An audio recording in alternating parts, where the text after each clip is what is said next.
Almighty, ever-living God, the most merciful and compassionate, we thank you for creation and the life you have given us. Together, we people of diverse religions, spiritual expressions and indigenous traditions, who invoke you by different names, humbly pray for your providence and protection, in the midst of the COVID crisis. Strengthen and guide government leaders, and private agencies, especially our administrators, faculty and staff, for the wisdom to do what is right and just. Enlighten the minds of students, that despite the educational limitations in this new normal, they may study diligently and effectively. Bless our families, remove our fears, and help us to trust in your love, so that by our example and generosity, we can inspire and help others. Grant all of us, especially the frontliners, good health and accept those who have died in your kingdom. Amen.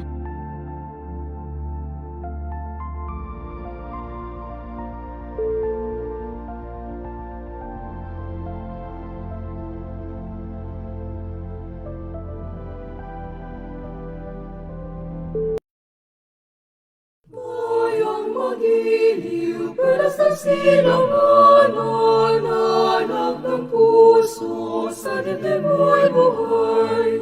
Lupang hinirang, duyan ka ng magiging, sa manlulupig, di ka pasisili. Sa dagat at bundok, sa simoy at sa langit mabaga, may nilagang tulad, awit sa paglayang minamahal. Pag-islap ng matawat mo'y tagumpay na naglilinig, ang bituin at araw niya kailan pa mali magdidilim.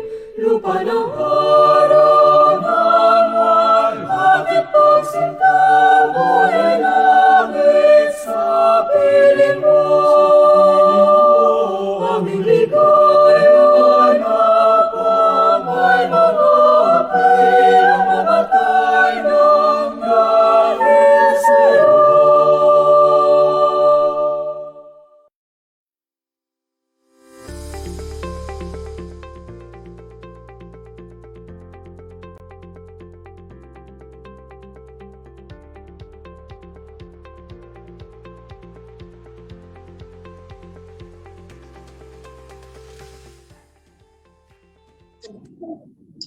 Office of the Vice President for Research, Development, and Extension.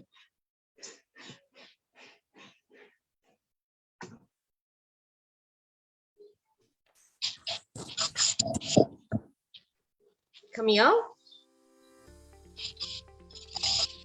To formally welcome us in this noble undertaking, we have the Vice President for Research, Development, and Extension of Bicol University, Dr. Luis O. Amano, for the welcome remarks.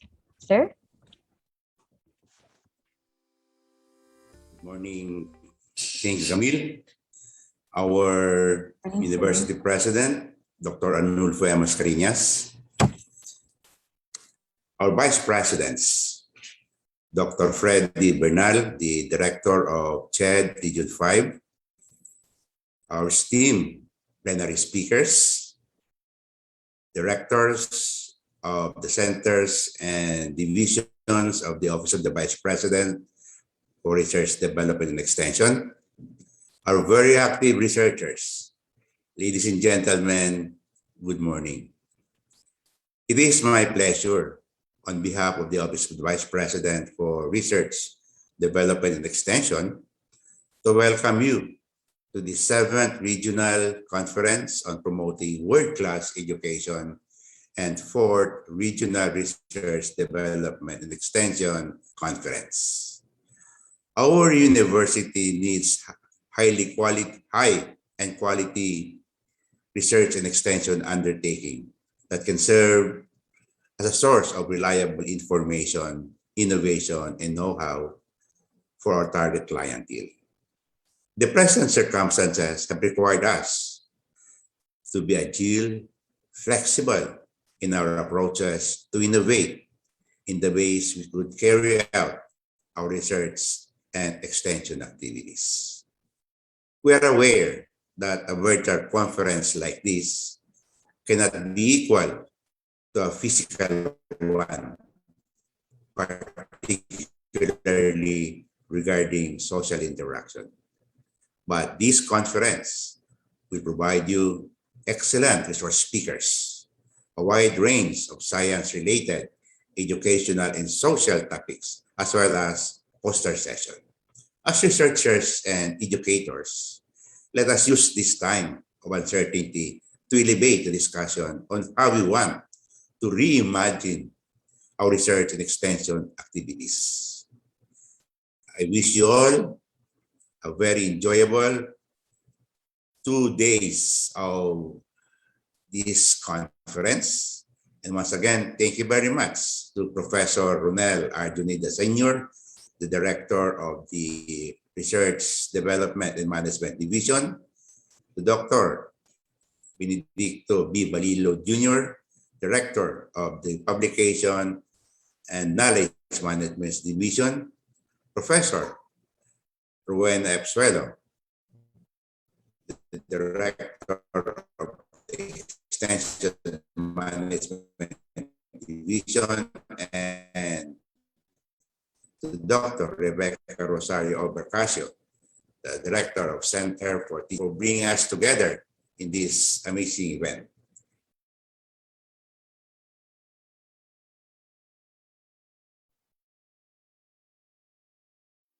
Thank you very much, Dr. Amano, for welcoming us with warmth and for sharing words of encouragement to everyone present here for today's activity.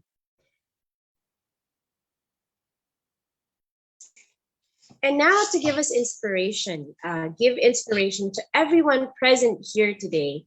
Please all welcome Bicol University's World Class President, Dr. Arnulfo Mascareñas, for his message.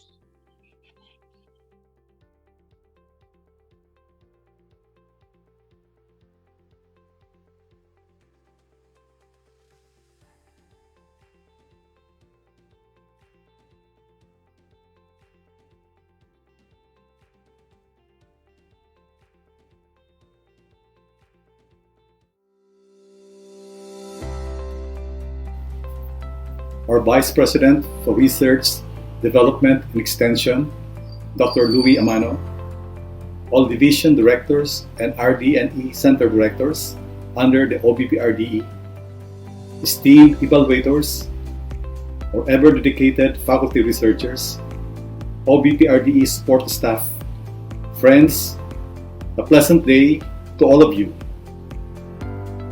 Since I started my journey as Bicol University President, I have always been emphasizing the fact that the one highly significant way for a university to break into the international market is through massive researches that are publishable.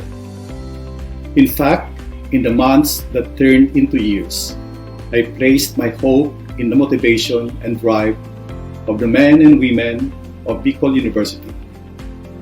Policies and incentives were set up to inspire and ensure that our faculty, with Bicol University as an academic institution, will be motivated to rise to the difficult challenge of establishing a culture of research. Now, more than halfway through my second term and nearing its fruitful conclusion, I can safely say, and with a bit of pride and a lot of gratitude, that we are steadfastly moving towards our dream, establishing a culture of research among our faculty and personnel. I couldn't be any prouder and thankful that finally the seeds that we have painstakingly sown are slowly bearing fruits. Proof of this is the now prolific and fast-track publication of our R&D journal that has contributed to more published papers, including increase in the number of faculty members engaged in research projects and undertakings. I know that we still have a long way to go to achieve the ideal number of published papers and quality researches, but all efforts are equally appreciated and highly commended. I know that our foremost role is an academic institution that continues to serve and produce quality Bicolani scholars. However, we also know the rigors of and working for the state university within a diversified academic community.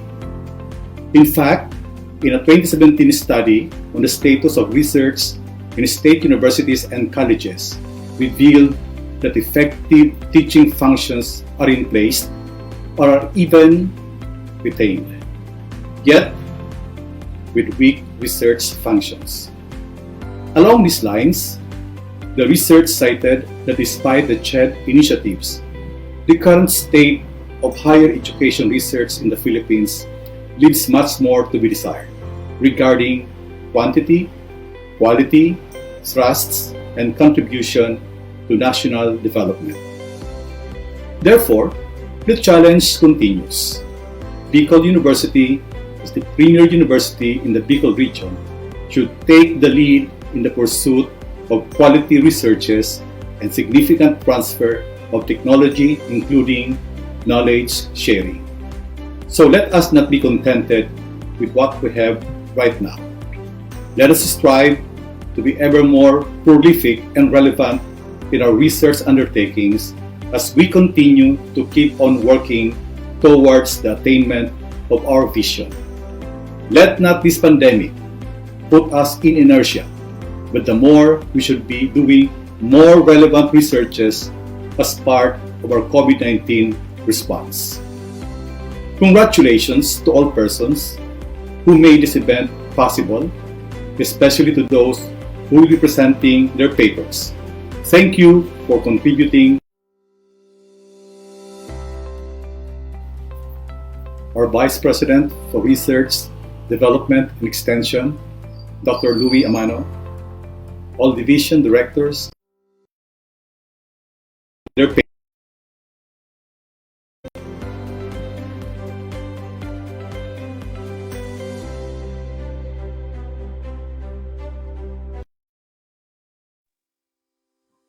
Thank you very much, Dr. Mascareñas. This is indeed an activity to bring Bicol University closer to its vision of becoming a world-class university for social transformation.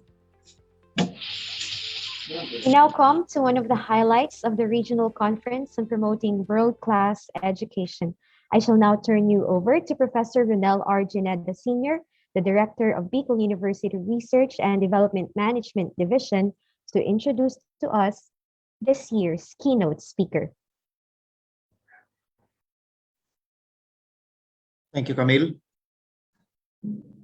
Our indeed SUC President for Dr. Arnulfo Mascareñas, our Vice President for Research, Development and Extension, Dr. Luis O. Amano, the Vice President of the Academic Affairs, Dr. Amelia Durosan, the two other Vice Presidents, Dr. Joseph Bartolata and Professor Jerry Bigornia, the Director of Publication and Knowledge Management Division, who is spearheading this activity, Dr. Benedicto Balilo, in partnership with the Extension Management Division, headed by Professor Weng Soylo, the deans and directors from the colleges present in this activity, the directors of the discipline-based research and extension centers under the Office of the Vice President for Research, Development and Extension, our guests, evaluators, participants, plenary speakers who are around. Ladies and gentlemen, good morning. Our keynote speaker is an achiever. His professional training started in Catanduanes. As in 1980, he obtained his AB in Political Science degree from the Catanduanes State University. He finished his MA and PhD both in developmental education from the University of Santo Tomas, both on scholarship in 1982 and 1984, respectively. With his passion for learning and quest for professional excellence, he enrolled in various postdoctoral programs and short-term courses and trainings. Among these were in planning, management, research, and others from the University of Melbourne in Australia. the Development Academy of the Philippines, or DAP, and the Career Executive Service. He also took an active part in seminars, workshops, fora, conferences on myriad of academic concerns and community issues here and abroad. He was a professional lecturer in the Graduate School of renowned higher education institutions, such as in the University of Santo Tomas, Philippine Women's University, AMA University, and the Holy Angel University. He likewise taught in Graduate School of the Technological University of the Philippines and the Benguet State University. He taught also as a part-time professor at the Central Cebu Normal University Graduate School, and also at the Cebu Technological University during his stint as the regional director of CHED in Region 7. To expand his vistas from teaching to managing, he acted as administrative officer of Angeles University Foundation from 1984 to 1987, and also as a school principal at an international school in United Arab Emirates from 1993 to 1997.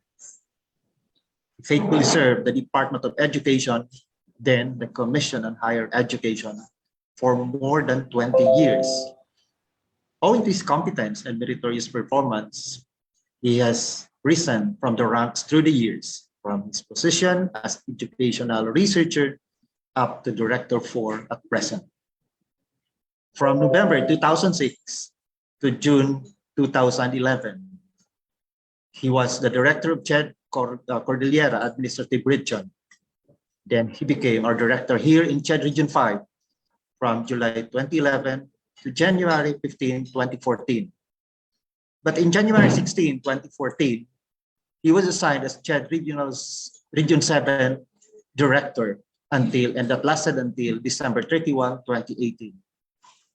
There, he acted as well as the concurrent director of Negros Island region from CY 2016 to calendar year 2017. In 2019, Arde Bernal was reassigned back as the director of CHED Regional Office 5. Coinciding the pandemic and in times that selection for presidency of the two SUCs in Bicol were in limbo, our plenary speaker, or keynote speaker, I should say, acted as the OIC president of Catanduanes State University from August 1, 2020 to June 2021. Likewise, he acted in the same capacity as OIC president of the Camarines Norte State College from March 29, 2021 until July 28, 2021, and until when the new president of these two state universities were finally elected. Friends, let us welcome and listen to Dr. Freddy T. Bernal, the CESO 3 Director of the Commission on Higher Education Region 5, as our keynote speaker for this year's 7th Regional RDE Conference. Let's give him a round of applause.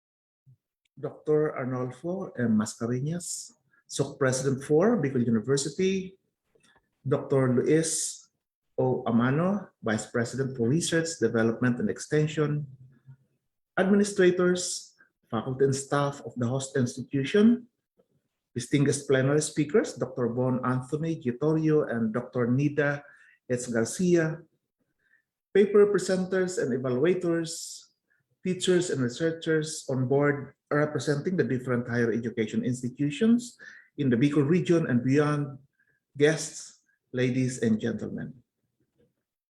I say that this activity is very essential because it convenes both experts and stakeholders to achieve the gargantuan task of raising the bar of instruction and the development of research and extension, not only in Bicol region, but in the country, in the world as well.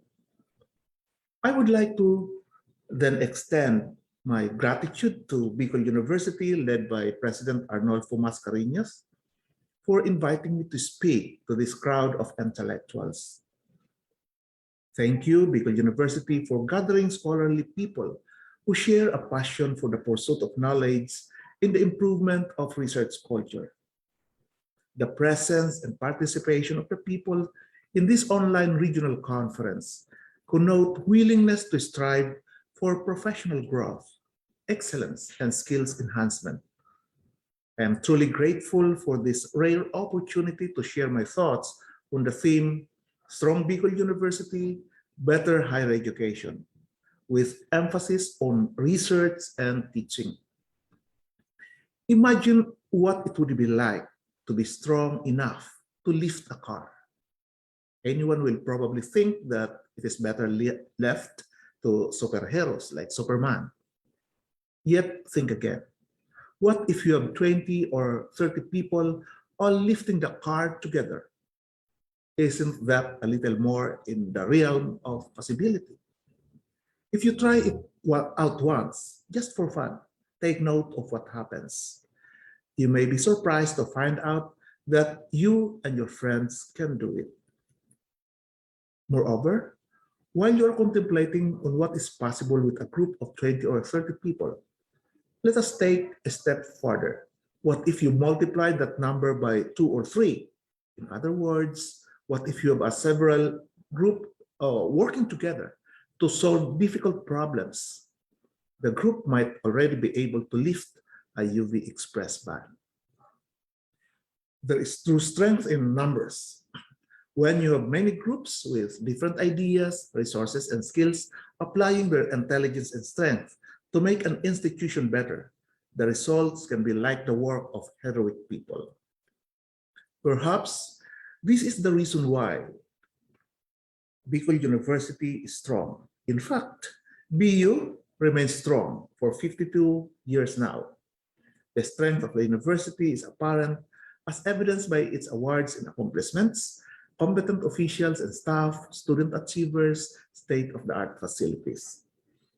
The 100% passing percentage of the BU College of Medicine in the 2020 and 2021 physician licensure examinations, the BU top notchers in chemistry, mining engineering, fisheries technology, social work and other courses, the Prime HRM Bronze Medal Award from the Civil Service Commission, recognizing Bicol University's well-managed and implemented human resource management system, the 3 stars QS rating of the university, and many other milestones, all prove the worth of the institution in implementing and advocating world-class education. On research, I affirm the institution's commitment to update itself and other schools as to trends, facts, and strategies on research, especially in the new normal. In this virtual assembly, we listen to investigators, experimenters, and challengers of all explanations as they share with us what they have found out. Today, we acknowledge those who did a great job in heightening research culture. We kindle and rekindle the research and extension. Perhaps the yardstick of the true value of our research is its usefulness.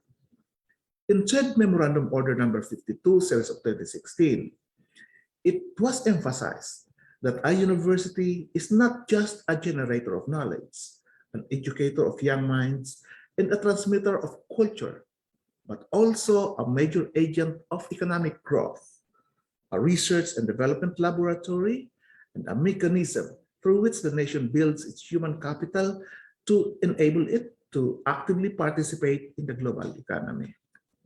In other words, research should not end in the generation of new knowledge. It is supposed to be used, disseminated, and applied for societal productivity, enrichment of academic programs, and regional and national development. That is why it is truly an honor and great opportunity to have prolific scholars here who will share with us various research topics. Indeed, the Commission on Higher Education encourages higher education institutions to come up with relevant and useful researches. May you manifest that enthusiasm and love for research as you apply what you will learn from this webinar. There is always something amazing to be known, and that the outcome of a true research is to make two questions grow, where previously there was only one question. In the first place, there is no joy or thrill in just doing what you can do, because there may be a better option.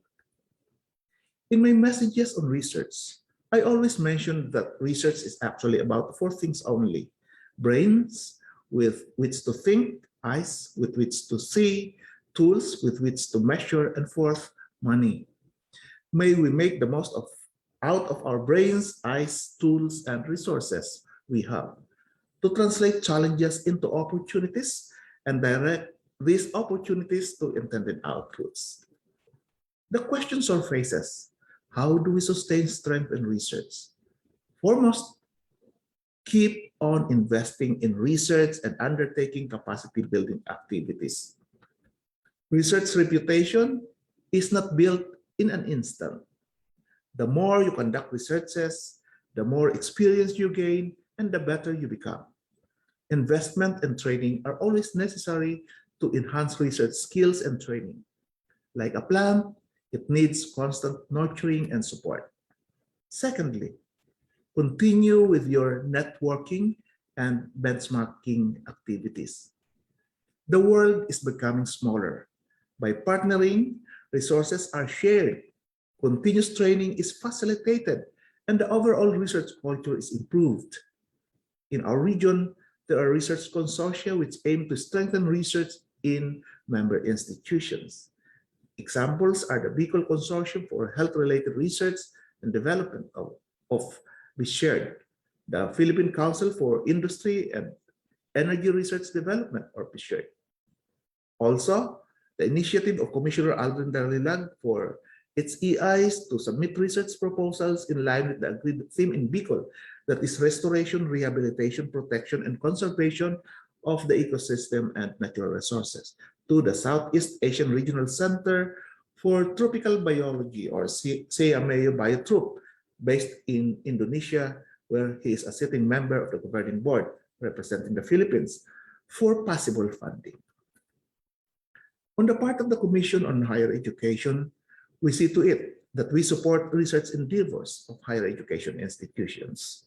For instance, we have the CHED Research Innovation and Extension Grants and Aid, or GIA, which intends to enhance support environment for research, innovation, and extension by stimulating these among higher education institutions and partners.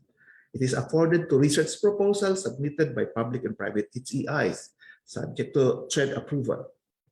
It affirms the principle of inclusiveness in research and the optimum participation of bona fide researchers along their career span, working in research groups or in consortia.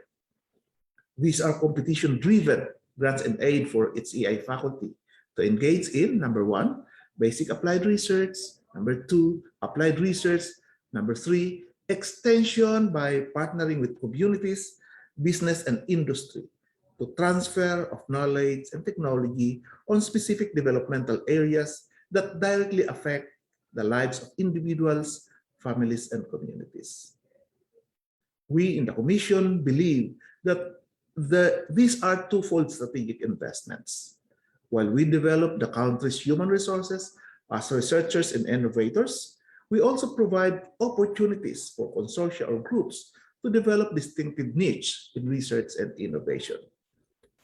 Of course, there are other means to improve research, such as upgrading physical resources and research infrastructure, building up, retraining, and retaining a sustainable stream of new generation of researchers, having and institutionalizing a research code of ethics that maintains the integrity, openness, and transparency of the research process and safeguards intellectual property, publishing and updating one's own research journal, and maintaining a database of research experts and resources. Meanwhile, as to teaching, I only wish to emphasize 5 things. The first is on the integration of technological tools and media literacy concepts. A mentor these days should be well versed in technology. If you do not use it, you lose it. An instructor or professor should keep himself abreast with technology and its recent developments. Sometimes it is ironic to say that our students are much more knowledgeable on computer applications. Sadly, though, there is a kind of student who would rather open his Facebook than to face his book. The challenge, therefore, is to update yourselves continuously and to be creative in your lessons. Perhaps you have heard from the news that there are already schools nowadays where, during discussions in the classroom, every student in class already uses the laptop and the internet instead of pen and paper. Further, a little of everything may help you relate to your students. Knowing something about Twitter, Google, Canva, Facebook, WeChat might be of help. Next is quality over quantity. Before, the more topics you discuss, the better. Now, the quality of subject matter rules over the quantity of topics. Coverage is the enemy. Now, mastery of concepts is given priority. We do not anymore try to do too much in a single course. The remedial courses are not anymore thrown to higher education, GEC. They are already supposed to be in basic education. In the first place, too many topics work against student learning. So it is necessary for us to make decisions, sometimes hard ones, about what we will and will not include in a course. Third is relevant teaching. Teaching requires adapting. Be ready to make changes when appropriate. For instance, something is not effective, you want to try something new, the student population has changed, or there are emerging issues in your fields. Among the major directions in teaching these days is that examples, activities, songs, poems, stories, and illustrations should already be based on local culture, history, and reality. This makes the lessons relevant to the learners and easy to understand. Fourth, I would like to underscore humanistic teaching. Education these days is expected to be learner-based or learner-centered instead of teacher-centered. Use the light of comparable education to cut through the darkness of ignorance, to lead the learners to the right path, to provide leadership and initiative to make a difference in this lifetime. Your primary responsibility is to bring out the best of the learners. The greatest gift that you can give to your students is your time. Time to advise, time to talk, time to listen. When you give your time to someone, you are giving them a portion of your life that you can never get back. A simple yet humanistic way of manifesting love for students is to share our time with them by listening to them, especially their hopes, opinions, aspirations, fears. Instead of condemning students, let us try to understand them. Let us try to figure out why they do what they do and help them to do it right. This is more helpful than criticism.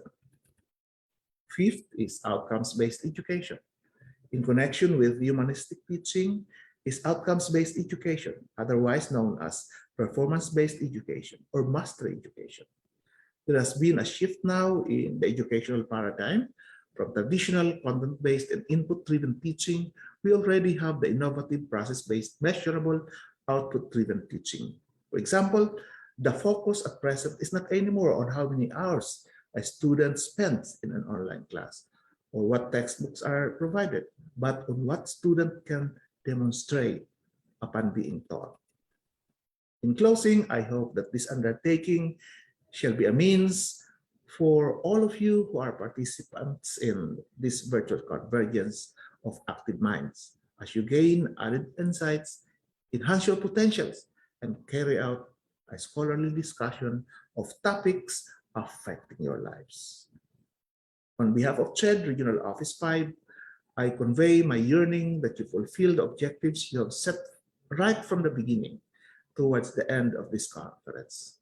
Rest assured that we shall always back you up in your noble endeavors. Have an insightful activity and a remarkable learning experience. Thank you very much. God bless.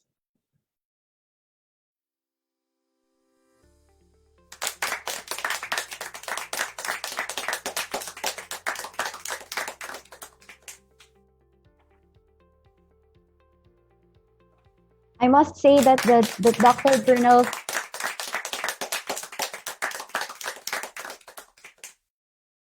thank you very much, Dr. Bernal, for that keynote speech. I must say that it opened up a lot of opportunities for discourse after the conference, which we hope will be the benchmark for stronger ties within the academe, industry, and the government. Thank you very much, Dr. Bernal. With that, it is our honor to award the plaque of commendation to our keynote speaker. Citation reads, let us wait for the tech team to show the certificate.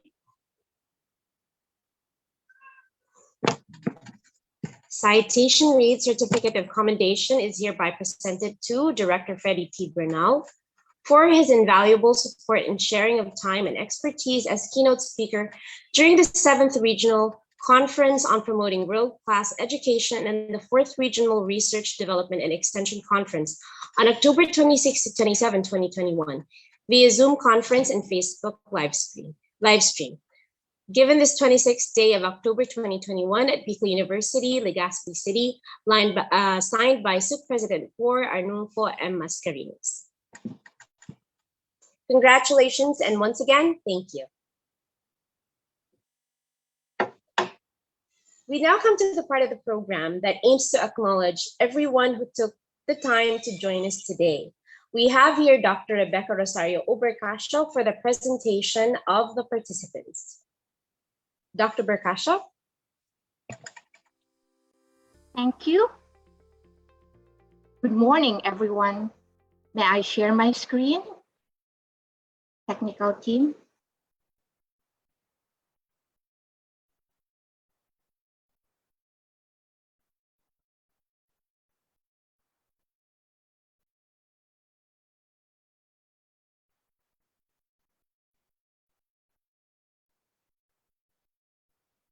It is a great pleasure to present to you the participants for today's activity.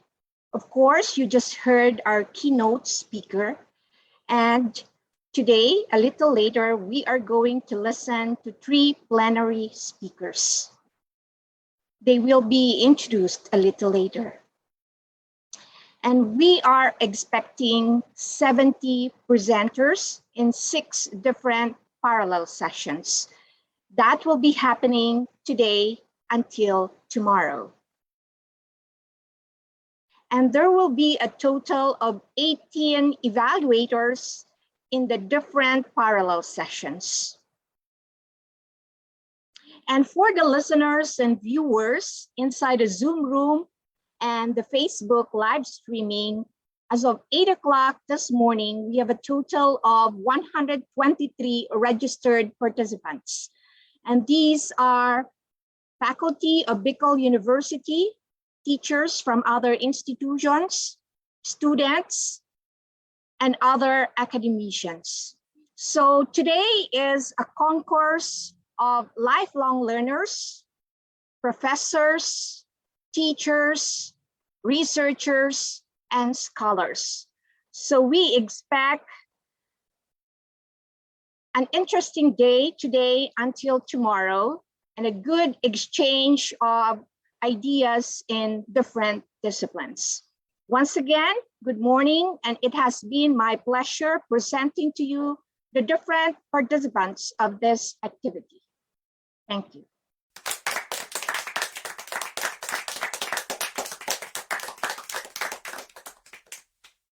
Thank you very much, Dr. Rebecca Rosario Obercasio of the Center for Teaching Excellence, for presenting to us this year's participant in this activity.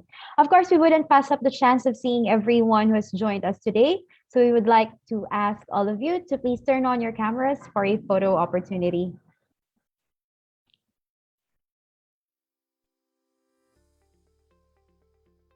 Technical team's ready, and we would like to ask everyone to please hold that smile as we have a number of slides due to the number of the participants present here at the Zoom meeting.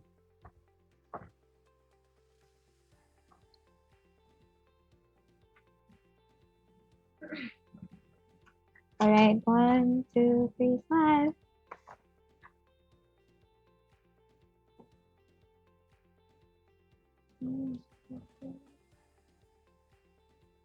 Please hold the smile.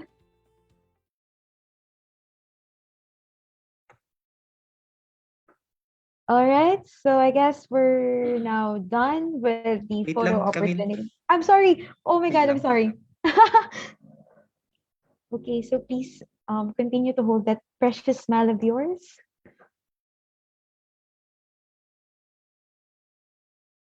Okay, thank you. All right, thank you very much to our technical team and likewise to our participants here on the Zoom for being so game to hold that smile for the photo op. All right, so and now please welcome Dr. Benedicto Balilo of the Publication and Knowledge Management Division to give us the mechanics of the plenary talks and the open forum.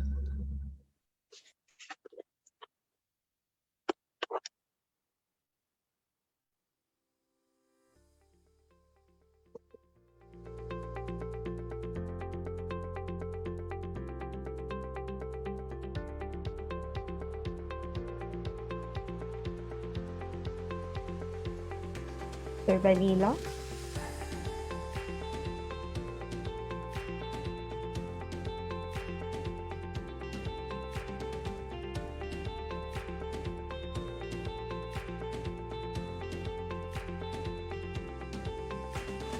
Hello guys, may recorded ako.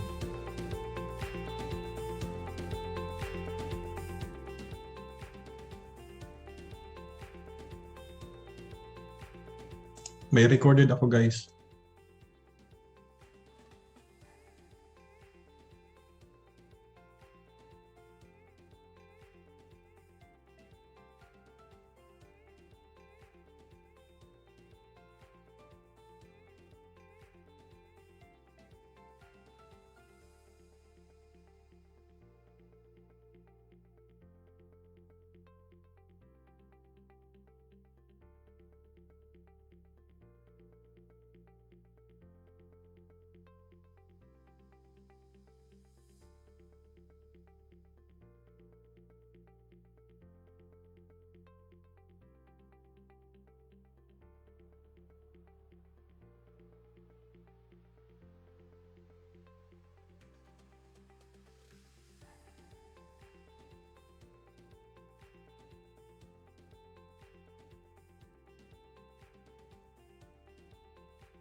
The 7th Regional Conference on Promoting World-Class Education, and the 4th Regional Research, Development, and Extension Conference. Ma'am Banyares, please take it away.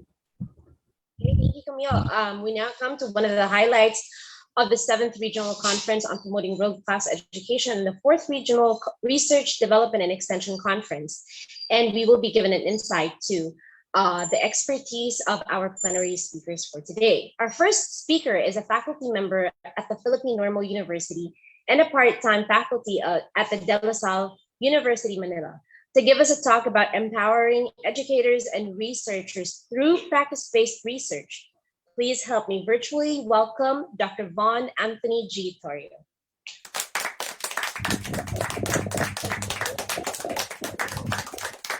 Permission to share my screen.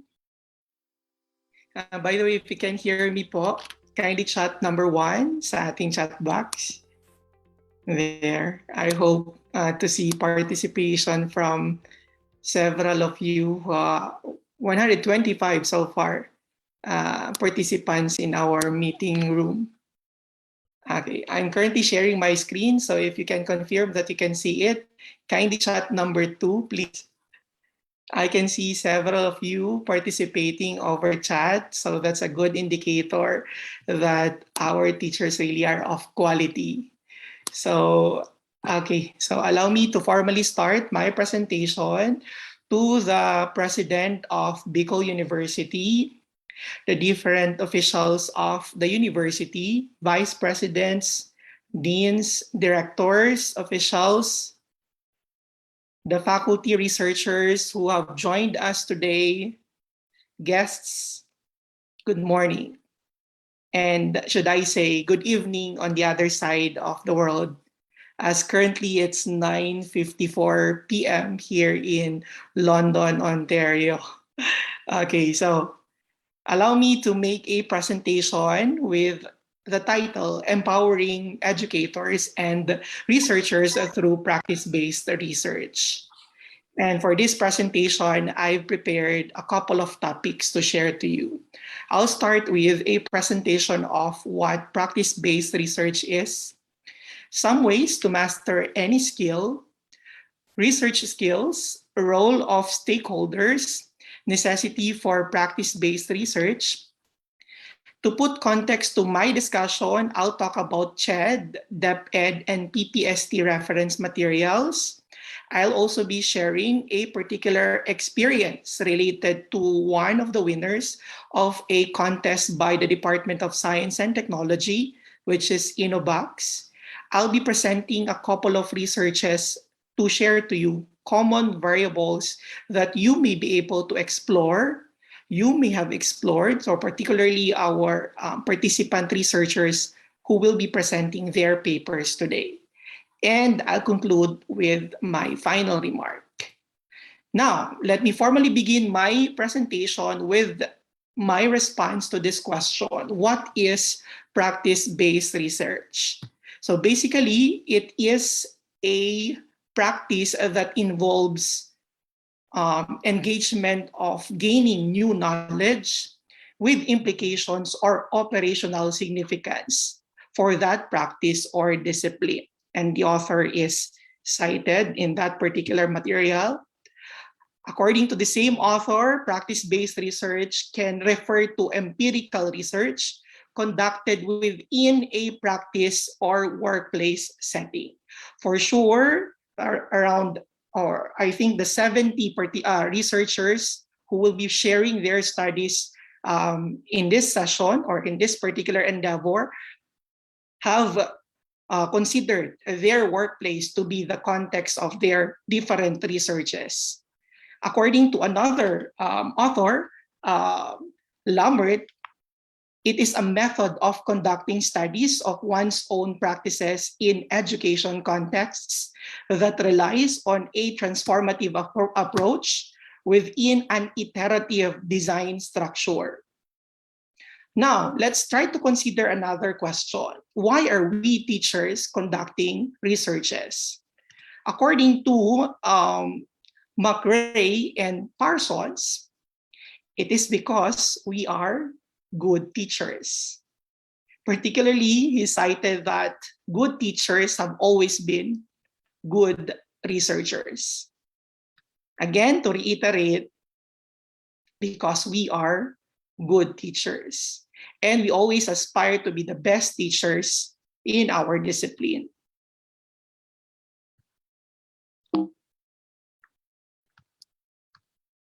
Now, let's talk about how much time do we really need for us to be able to excel in our practices, specifically in performing relatively complex tasks, such as conducting and eventually publishing our research papers. And of course, in this particular endeavor right now, presenting our research papers to a couple or a number of people in this conference. According to Gladwell, we need 10,000 hours. Please take note of the number of hours you need for us to be able to excel at performing a complex task. So if it is research that we would like to excel in, then we should be able to spend 10,000 hours. Now, how about if we are to talk about learning a new skill? According to another reference, particularly Kaufman, in a publication, the Personal MBA, you only need 20 hours. So if you would like to learn a new skill, probably 20 hours would be easy to do compared to the 10,000 hour requirement of Gladwell. Now, according to Develop Good Habits, you can consider 11 ways for you to master skills. So basically, you can learn new skills by considering spending 20 hours of your time to learn that particular skill. And you consider 11 ways for you to eventually be able to master it. The first among the recommendations of Develop Good Habits is to identify what you want to be able to accomplish. You must be able to set your goals. Second, you must be able to accept your current experience level. It's okay for now to consider that you are novice. Eventually, you'd be able to gain experience to become better at what you're doing. The third one is to determine how you learn best. So basically, it's in your context that you will be able to excel. Fourth one is to see if you can break down a skill into sub-skills. You should be able to take it one step at a time. Eventually, you will be able to succeed. Fifth one is to focus on learning the most important sub-skills. So you should be able to prioritize. There may be several sub-skills that are identified in a particular skill you would like to master, but you should be able to prioritize which among those are most significant. The sixth one is, while practicing, focus on the quality of your work rather than the quantity or the duration of your practice. You should be able to consider that it is important to identify really which ones you should focus and eventually do your best in that particular aspect. Seventh one is to find a mentor, coach, or teacher who can give you feedback about how you are doing. In our practice, definitely you will be able to find a model, a friend, somebody who would be able to help you do certain tasks, particularly researches. And definitely in the days, months, and eventually years to come, you will be able to publish papers with your mentors before you'd be able to publish your paper alone and consider mentoring some others. And the cycle continues. Number 8 is to share what you know with others. So once you have found a mentor, that mentor of yours will be able to help you. Once you have learned so much already, you've gained experience, you should be able to help some other people around you. So particularly those who are young in the profession. Number 9 is to practice during the time of day when you feel most productive. Some people are most productive working at night. Some of you may be productive working in the morning after you've done your daily routine or some other times of the day. Number 10, and this is the second to the last, is to be patient with yourself. Some of you may be comparing with others and think that you may be very slow.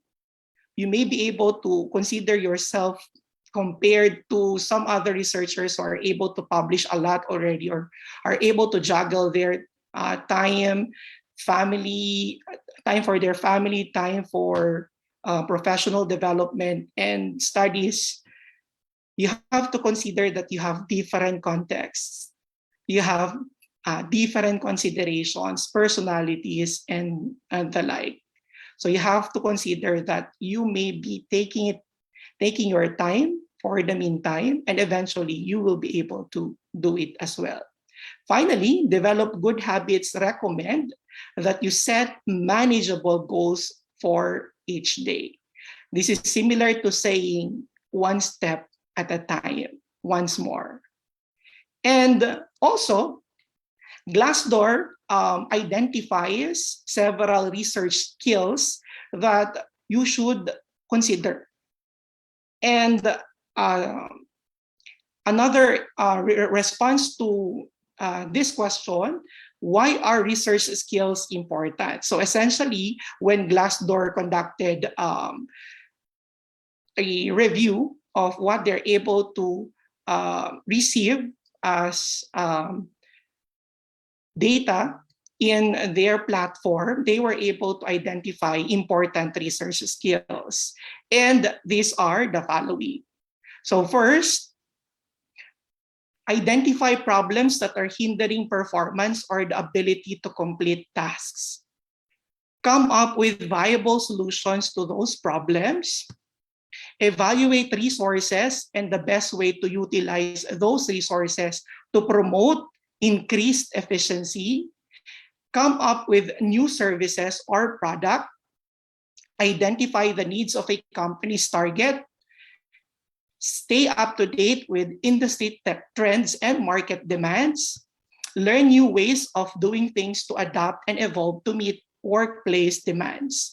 If you're going to look at what the context of these statements are, it is for companies, which similarly would have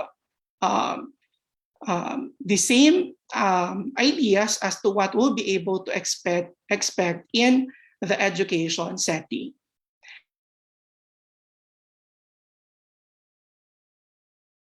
A closer semblance by companies to their applicants, to researchers that are in our field, that is education. One of those skills is effective time management. So this is universal, whether you'd consider the context of companies looking for employees and teachers doing researches and several other things on their plate. Second one is critical thinking. As one of the forces of the 21st century, this was cited by Glassdoor as well. Third one is problem-solving skills. So as companies look for individuals who are able to solve problems effectively, we teachers are also expected to be able to master this particular skill. The fourth one is communication skills. It's difficult for us to jump from our current communication skill level to a much higher communication skills. Definitely, we all may have our own personal challenges. Some of us may be better communicators. Some of us may be learning to speak more, to speak better. And again, you can consider one of the recommendations earlier that I've made by citing a particular reference, that you have to be patient with yourself. So you may not be as good currently, but definitely you will be improving. The fifth one is detail orientation. When you do researches, you will be publishing papers, you will be presenting your results. So in a while, many papers will be presented. Later, you will have your papers published. So it's important for you to consider all the words that you have written in that particular document of yours. For sure, there will be some entries in your publication that, given a chance to edit, you would have wanted to edit it before it's published. So, in order for you to be able to produce quality publications, you should be able to show that you really are detail-oriented by examining the different entries you have in your publication or even in your presentation.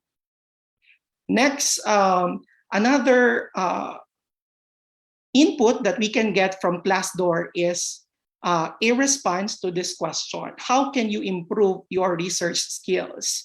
And the response that Glassdoor provided are as follows. They allow individuals and companies to do the following. First is to identify your objective. You now see that there is consistency in the references that I provided. So similar to one of the references that I provided initially, you must stay focused. And staying focused would require you to identify a specific set of objectives that you would want to achieve. Second one is to learn how to identify quality sources. So it's not only true for companies, it's not only true in the context of corporations looking for employees, but it's also true in our context in education. The third one is to practice good organization. So when you do your researches, you will not be focused at that particular activity alone. For sure, you have several other activities to do, like you have your personal concerns at home, you have your work at school, and many other engagements. Fourth one, next one rather, is a response to this question. How has the role of stakeholders in education changed globally during these times of the pandemic? I'll be presenting to you a video clip related to this particular context. It's a 5-minute video clip that I'll cut up until the second minute, just for us to be able to see some inputs from this reference material.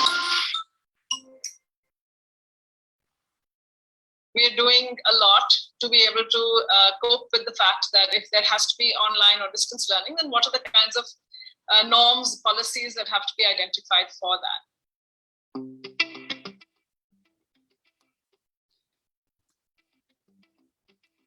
So the inputs that you'd be able to hear now is an input from Kavita Anand, the founder, director of a foundation, and a scholar, a fellow of Ashoka in 2015.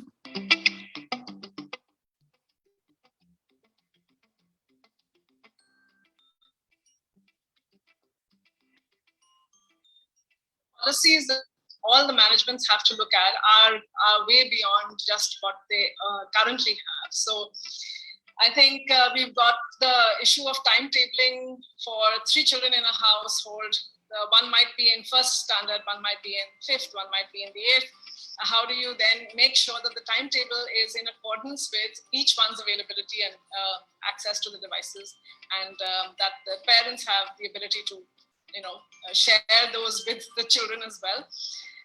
We also have to look at, going beyond the guidance right now. Things like, what are the phone call protocols? If a teacher has to call up the parents and the children, what kind of protocols have to be put into place for that? What sort of data protection do people have to be aware of? Whose data and what data is going to be made visible and available? What kind of video recordings are to be allowed? How does the management have a policy on whether children can be seen or not seen, and to what extent they can be? So the entire issue of being able to let children know who don't have much exposure to what is social media and the digital footprint. There. Okay, I've got it at the 1 minute and 44 second mark. I wanted to show you that particular video clip from that reference material just to share to you that our current context is rich. It's actually very rich with several possible research studies that we may be able to conduct. And for sure, there are many other references that we can consider where possible research ideas can be taken. So now, let's try to answer this question. Is there a need to do practice-based research? Of course, the default answer is yes. In a publication by Ula, Barrera, and Acompanado, they were able to they found out that most of the teacher respondents in their study have not conducted researches yet. There are several reasons as to why the teacher respondents in their study were not able to do research studies. And some of these reasons are as follows. They are busy with their teaching practice. For those who are doing their masters, they are able to do research because it's a requirement. But the idea of being busy becomes a dominant reason why teachers are not able to do research studies. So if teachers are not pursuing graduate studies, then perhaps they will not be conducting researches. The platform for teachers to conduct researches is or has started to grow in the past several years. I suppose in the last decade, we have been more active in producing researches. The Department of Education has provided different opportunities for teachers to conduct researches. Even CHED was also able to enact and come up with rules for as teachers at the university level or higher education levels to be convinced that research really is one of our main functions.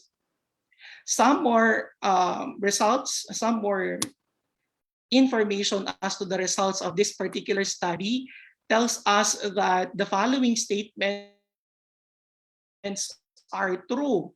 And to highlight what these statements of their study are, let me mention some. So one of those is doing research is valuable to the teaching and learning process for me as a teacher. So all teacher respondents, all 50 of them, considers research to be valuable. Another statement is that, okay, let me reshare that.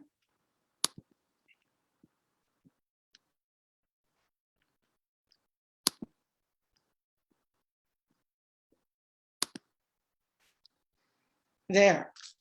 Another statement is that doing research will positively impact my students' learning. Statement number 8, 98% agreement, doing research engages teachers into a more systematic examination of instruction or teaching practice. What is the implication of this particular result in this slide? So it only tells us that teachers agree that doing research really is important. Now, what are the hindrances or the challenges towards which teachers are not able, or explaining why teachers are not able to conduct research? One of those reasons is that they do not have enough knowledge to do research, specifically action research, which is directly related to what we're talking about, which is practice-based research. 64% of them agrees with that statement. Another statement, I am so busy with my own teaching practice and personal life to do research. When quoted, teaching practice, we may have that interpreted as having related to not only instruction proper, but some other related tasks as teachers. And finally, another that I'd like to highlight, the statement that there is a shortage of training and seminar on research activities. So capability building definitely is one way to go in order for us to help equip our teachers. And there. Now, according to ULA, some more information about their research studies are as follows. So previous studies have shown the lack of financial support to teachers to be a reason or another reason as to why teachers are not able to conduct studies. They feel demotivated and not interested to conduct research studies for several reasons, one of which is related to the lack of financial support. In order to encourage teachers, the study recommends that school administrators and the Department of Education allocate budget to the research endeavors of teachers. And this is a publication in 2017. I believe there are already some actions that are taken by the Department of Education, which includes BERF, or Basic Education Research Fund, which gave teachers an opportunity to conduct researches and some other innovations by the department.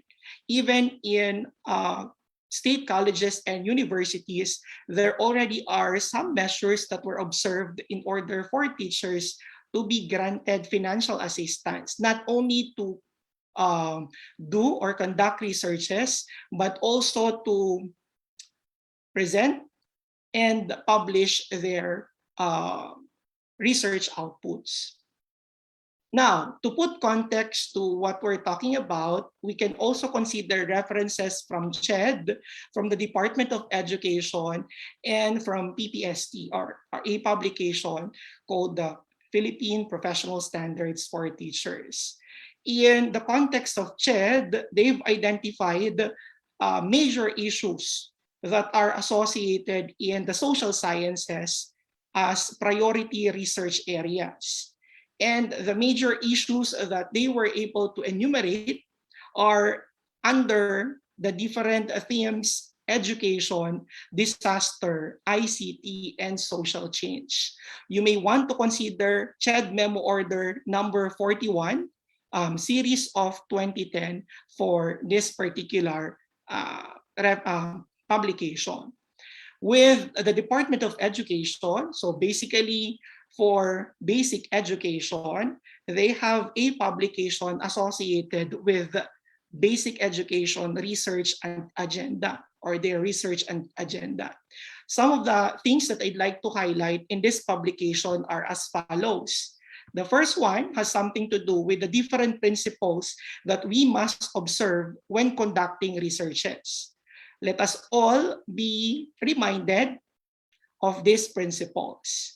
The first one is integrity. Second one is openness. And the third one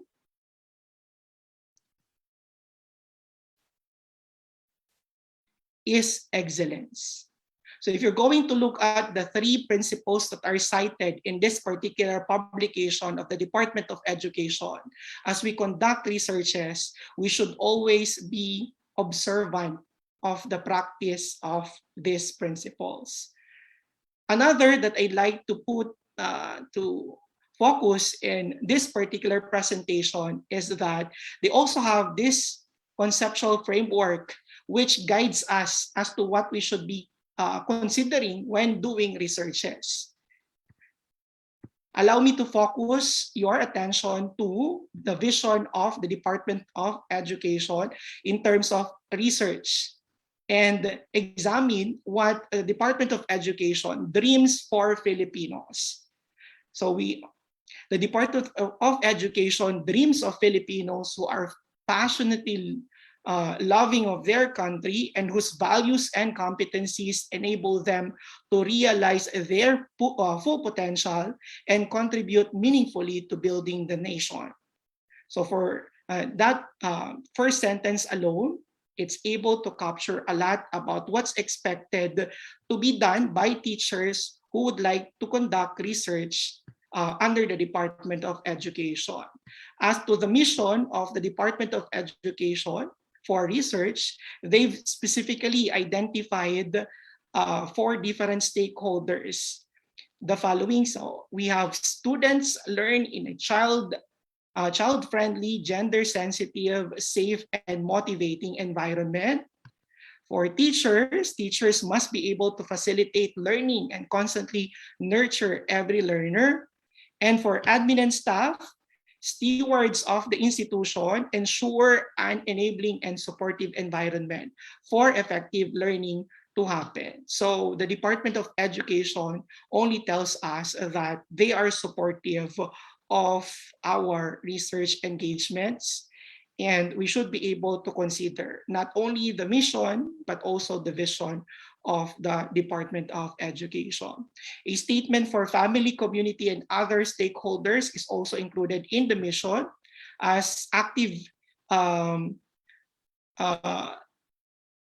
stakeholder involved in this shared responsibility to develop lifelong learners, basically for basic education.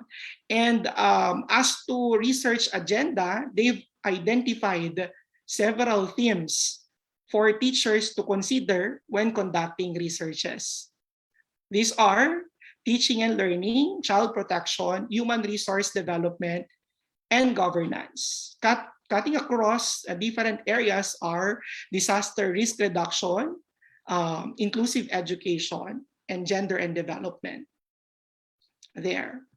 And also, specifically, we can consider, say, under teaching and learning, there are specific more details as to the research agenda of the Department of Education, which includes, say, for example, under curriculum, you can consider some of the recommendations under or in this publication. So some of the topics that you may want to consider when conducting researches with the Department of Education are contextualization topics, different subjects that you may want to consider, spiral progression, higher order thinking skills, integration, and now with the advent of the pandemic, of course, there are several more that you may want to consider. Another reference that I'd like to share is the Philippine Professional Standards for Teachers, which highlights that we teachers should be able to do research. Specifically, let me identify from among the 7 domains, which among this identifies research to be one of the important skills that we teachers must be able to develop. Under Domain 1, Content, Knowledge, and Pedagogy, the specific statement reads research-based knowledge and principles of teaching and learning. So the Philippine Professional Standards for Teachers also recognize the idea that research is an integral part of our profession.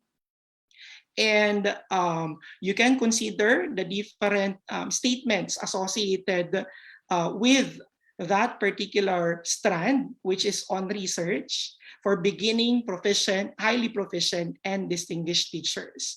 Particularly, let me read this statement for distinguished teachers: lead colleagues in the advancement of the art and science of teaching based on their comprehensive knowledge of research and pedagogy.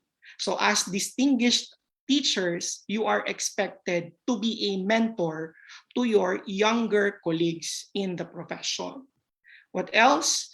Now I'll be sharing a particular experience of one of a colleague who won the 3rd Innovax competition. So as researchers, for sure, many or some of you were able to experience presenting and winning in competitions similar to what I'm showcasing right now. So the winner for this particular Innovax is what I would want to share to the group. To put context as to what InnoBox is, the InnoBox project is a nationwide competition, and it's initiated by the Department of Science and Technology, which considers the most innovative teaching and learning resources that teachers are able to produce. And this is what I would want to share to the group.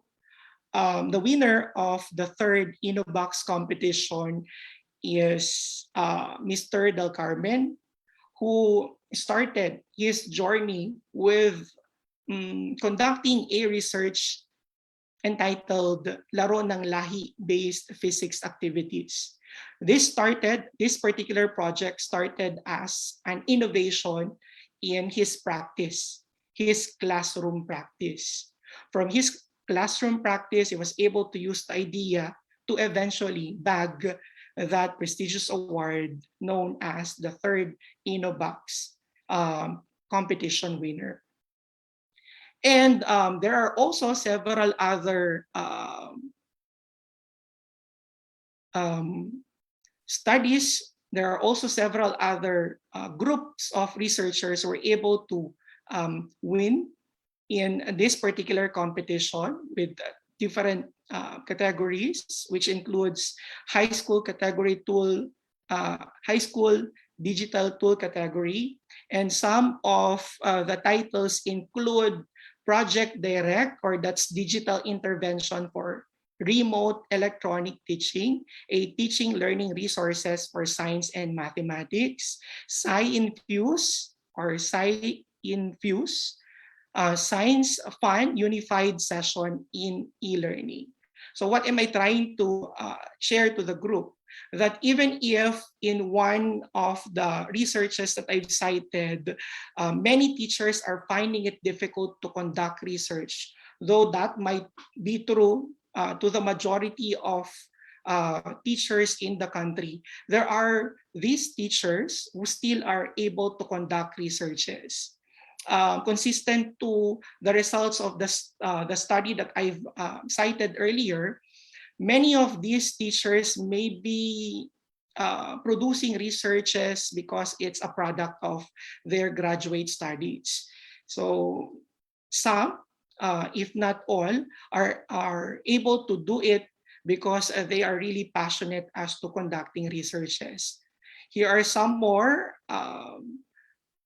winners in the different categories of the DOST InnoBox competition. And it's taken from a post in June 2021. Now, I'll be presenting to you a couple of research projects that I found over the net. So these are publications or journal articles that I was able to cull from the net. And after my presentation, we'll be looking at different variables that you may want to further explore in your later research studies. The first that I'd like to share is entitled Synchronous and Asynchronous E-Learning Styles and Academic Performance for E-Learners. The methods is presented in this particular slide and some of the salient results. What I'd like to reiterate in this particular slide are the key terms that were used: synchronous and asynchronous. So if you're going to look at what I'll be presenting, you will be able to find some buzzwords in the studies that are currently in publication. Another study, this is the second of, I believe, 13 of the studies that I've considered presenting. Blended learning, the new normal and emerging technologies. Please take note of the keyword that you'd find here. It's blended learning. Another keyword is new normal. And even the authors of the research are here as well. The methods, it's also included here, and the different and the salient results.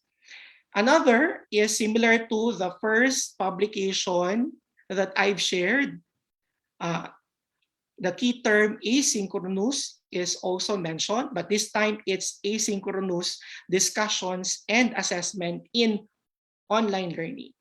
And I'm sure some of the researches that will be presented and discussed in this venue is also under assessment or in online learning.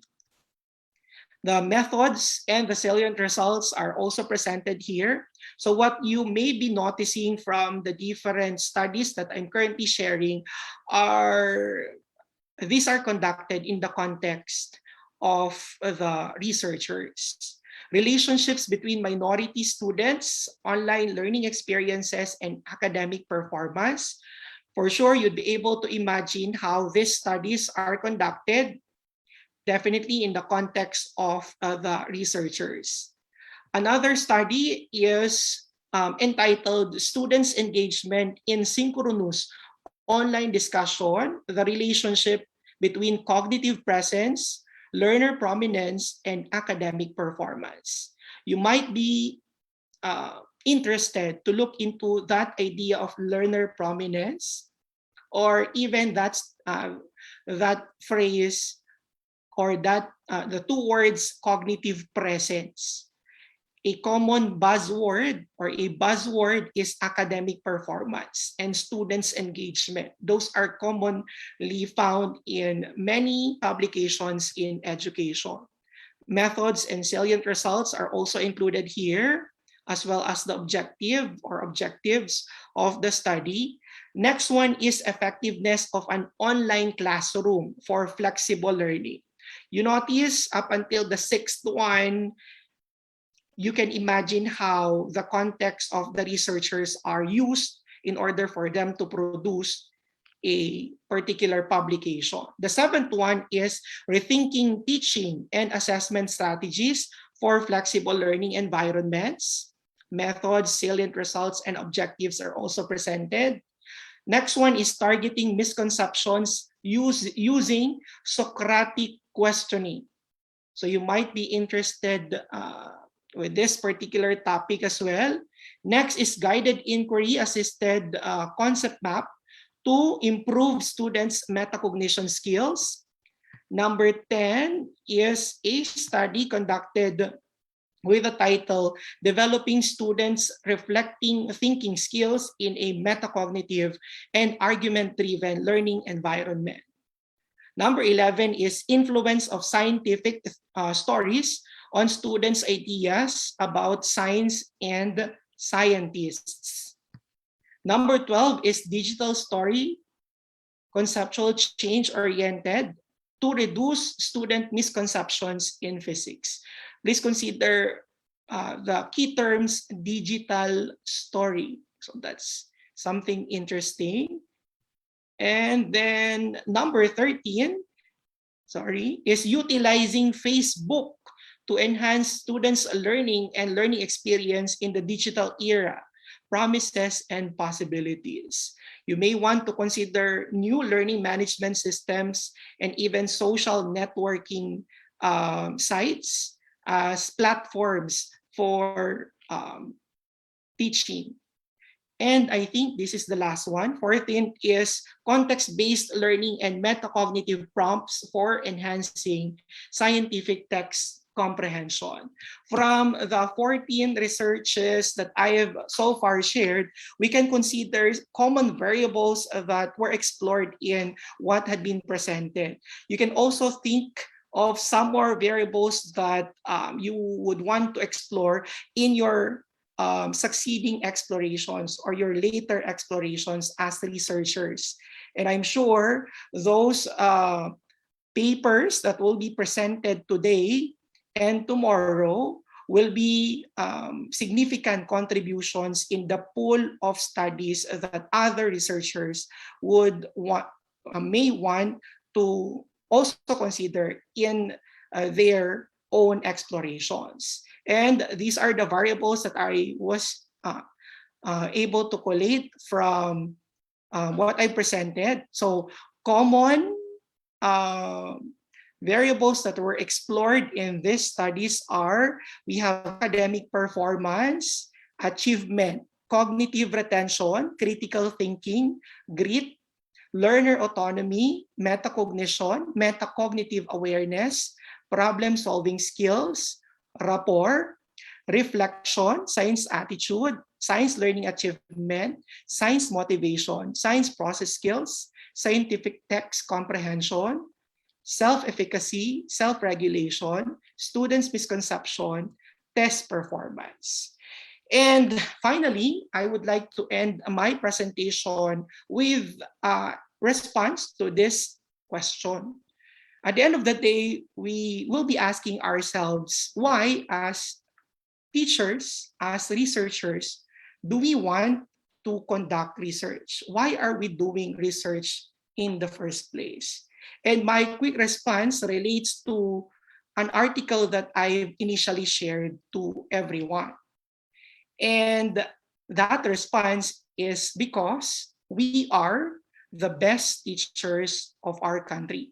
So please take note, it's not that we are good teachers, not only that we are good teachers, but we're actually the best teachers of our country. And with that, let us all continue to be responsive to all the necessities of our current situation. And let me end my presentation with a quote from Plato's Republic, from Plato essentially, which states that necessity is the mother of invention. Let us continue to invent, let us continue to conduct researches for the good of our students and for the good of the Filipinos in general. Thank you and maraming salamat po.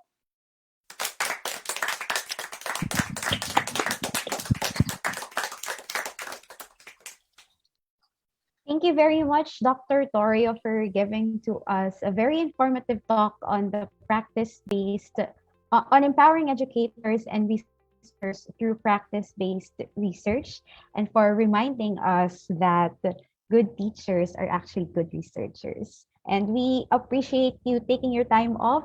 We understand that it's nighttime at your side of the globe, but thank you for sparing your time to join us today. We would like to request you, sir, to please remain for the open forum that will commence after the second plenary talk.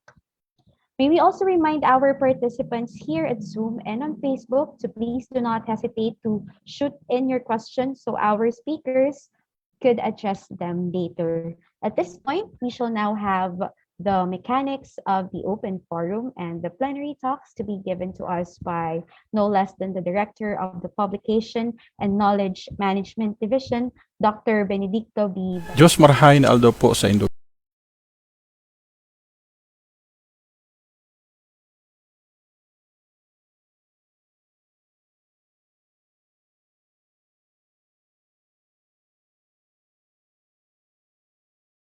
Marahain Aldo po sa Indogabos. Magandang araw po sa lahat. We wish to welcome each and every one of you in today's regional conference. Allow me to present the guidelines and the mechanics of this regional conference. There will be two categories, paper presentation and poster presentation. The submitted papers will be guided by the existing policies or as prescribed by the Research and Development Management Division. The following are the guidelines for a paper presentation. The competition is open to all faculty members and researchers with completed researches. The papers should follow the BURND format, and the abstract should not exceed 250 words. The RDMD and the PKMD determined the competing and non-competing papers based on the existing policies. Papers submitted beyond the deadline are considered non-competing. The e-copy was submitted through Google Drive, and the deadline for submission of paper and poster presentations was last October 19, 2021. A total of 70 entries will be presenting their results. 15 for environment and natural resource systems management and development, climate change adaptation and disaster risk reduction, and health systems management and development. 16 for socioeconomics, culture and arts and governance, food and nutrition security, poverty reduction thematic area. And 9 for inclusive education and lifelong learning. 18 papers for non-competing, and 6 for poster, and 6 for extension papers. The parallel and breakout sessions will serve as a presentation room of the different thematic areas. The criteria for judging are as follows: 30% for creativity, originality, and quality of work, 45% significance of findings, 15% for the manuscript and write-up, and 10% for paper presentation. All papers will be graded by the evaluators prior to presentation, and only the criteria for paper presentation, which is 10%, will be rated during the actual presentation. The organizers reserve the right to categorize the submitted paper based on the assessment of the Conference Paper Review Committee for BU papers. For each category, 3 papers will be declared winners as best paper, first runner-up, and second runner-up.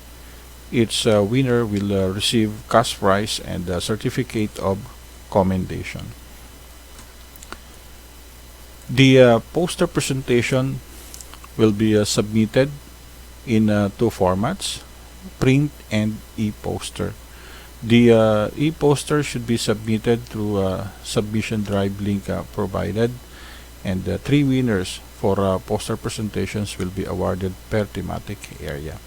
The criteria for judging the poster presentations are organization and appeal 40%, contribution to knowledge 40%, and presentation and response to queries 20%. The organizers reserve the right to categorize the submitted poster presentations based on the assessment of the conference poster review committee. Thank you, and good luck to all the presenters, speakers, committee members, and panel of evaluators. Magandang araw po sa lahat. Thank you.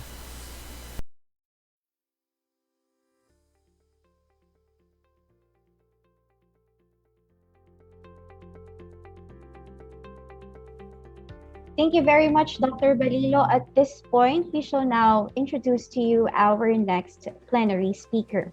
Our next speaker is currently the Vice Principal at the Philippine School of Doha in Doha, Qatar. She authored internationally published papers on Proversified leadership, which she considered as her greatest works to date.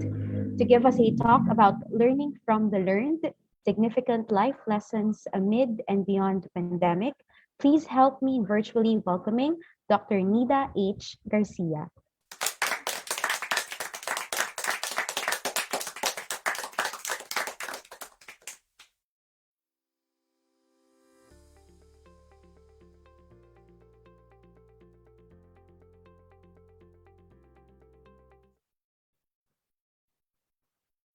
To the President of Bicol University, Dr. Arnulfo M. Mascareñas, the Vice President for Research, Development, and Extension, Dr. Luis O. Amano, the Bicol University Director, Center for Teaching Excellence, Dr. Rebecca Rosario O. Percasio, other university officials, faculty members, staff and students, keynote and plenary speakers, presenters, virtual audience, and conference participants, Friends, ladies and gentlemen, a pleasant day. Assalamualaikum, peace be unto you from Philippine School Doha, Doha, State of Qatar. Magandang araw po sa ating lahat.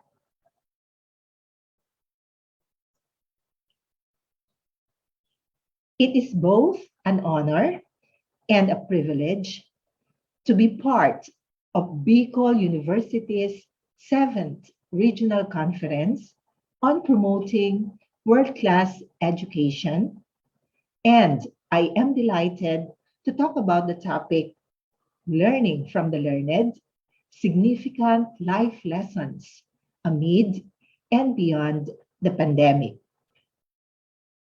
These life lessons are anchored on the endearing truths uncovered from the unique leadership stories of Philippine schools' overseas administrators.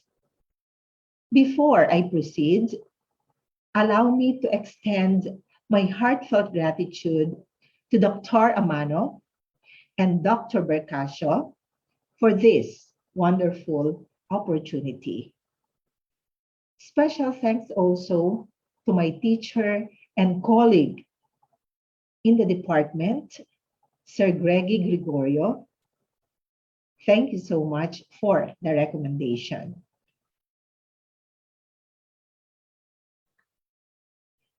Are you familiar with this Netflix series? Yes, this is The Squid Game. This show has taken the universe by storm and in a snap has become everyone's cup of tea. The series, as mentioned in New Delhi TV news, is on track to becoming one of the most watched Netflix shows ever. One of the aspects fans and viewers loved about the series, according to entertainment analysts, is the terrifying games that make the viewing experience not only exciting, but worthwhile. As a mother and an educator, though, I believe that the show calls for a more mature audience, as there are scenes which may be disturbing for kids of different ages. I am pretty sure that for those who have watched the series, they were impacted differently by the 6 games, be it the red light, green light, the sugar honeycomb candy game, the game of marbles, the glass stepping game, or the squid game itself. If you were to ask me, the tug of war has impacted me the most. The episode reminds me of the actual tug of war, the game of life we are all battling right now. More than a year ago, since the World Health Organization declared COVID-19 a pandemic, the microscopic virus has, in one way or the other, ruled the lives of more than 7.8 billion people on Earth in opposite directions, affecting profoundly all forms of life around the globe. The virus has created many challenges, but has likewise opened doors for opportunities. Yes, the battle is on. Looking into your very own situation at the moment, which do you consider as the powerful group? Which is the weaker team? Is it the team of challenges for the team of opportunities. In what side are you? With every crisis comes deep challenges. Let us have a minute to think about the risks, the problems, the pains, and sufferings COVID-19 has caused us, our respective families, our country, and the world.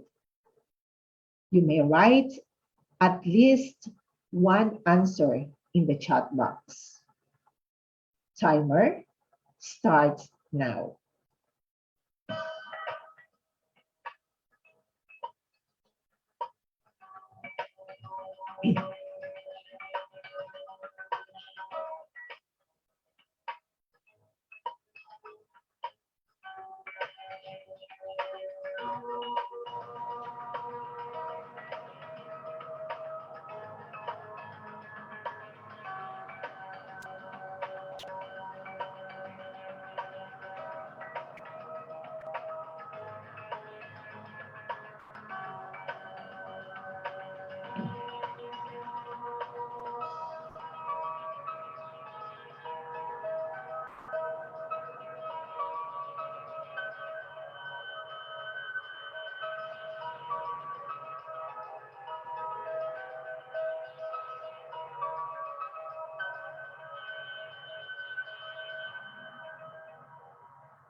One minute is over.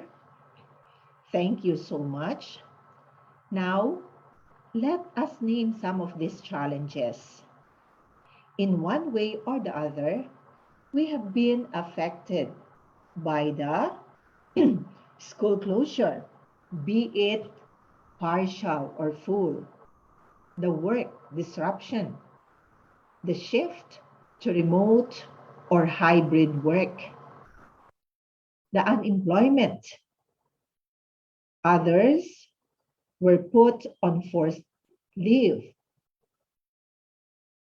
We have the economic instability and shutdown, or the global economic recession.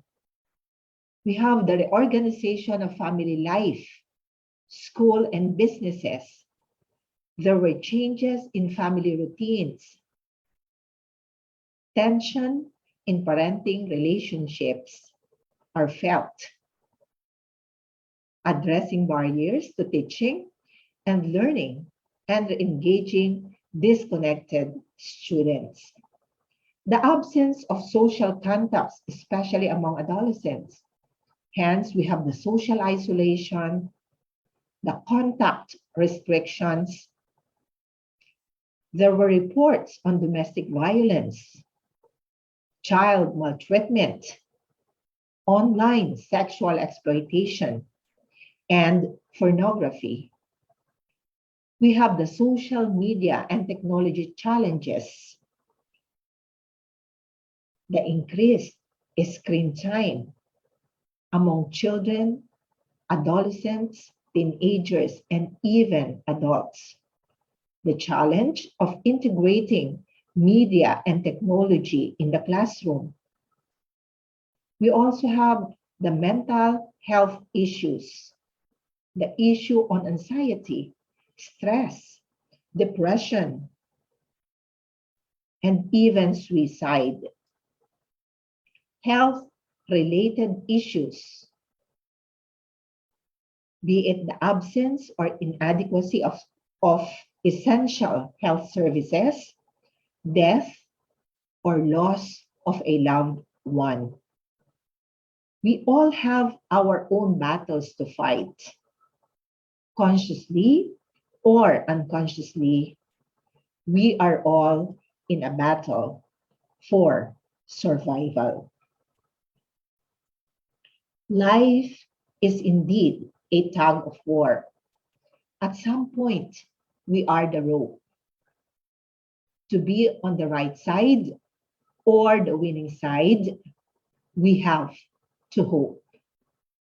While it is true that our opponents, the risks, the problems, and challenges are lined up and are ready to pull us down and throw us into the pit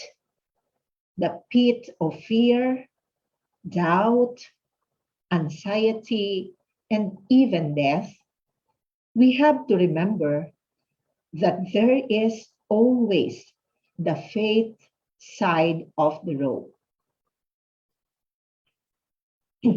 Going back to the Squid Game, who would have thought that a team with one elderly man, player 001, O.Il Nam, and 3 women will win against the powerful team? But listening to O.Il Nam's advice, however, and following a team strategy, the weaker team was able to beat a powerful group. What is the moral lesson here? We should not underestimate the wisdom fostered from important and meaningful life experiences. Life has its own unique ways of teaching us lessons. We simply need to listen, to accept, and to learn from them. Hence, let us listen and be inspired by the universal life lessons uncovered from the unique leadership experiences of our colleagues in the academy, the Philippine Schools Overseas administrators. To give us a brief background, Philippine Schools Overseas, or the PSOs, are the educational institutions operating outside the Philippines, which may be fully or partly owned by Filipinos or managed and operated by Filipinos, and implementing the Philippine education curriculum with permit or recognition from the Department of Education, operating in accordance with the laws of the Philippines and the host country. PSOs are governed and monitored by the Interagency Committee on Philippine Schools Overseas, of which its members are the Department of Education Philippines, the Department of Foreign Affairs, the Department of Labor and Employment, the Overseas Workers Welfare Association, and the Commission on Filipino Overseas that serves as the secretariat responsible for receiving and transmitting communications. Where in the world are these schools?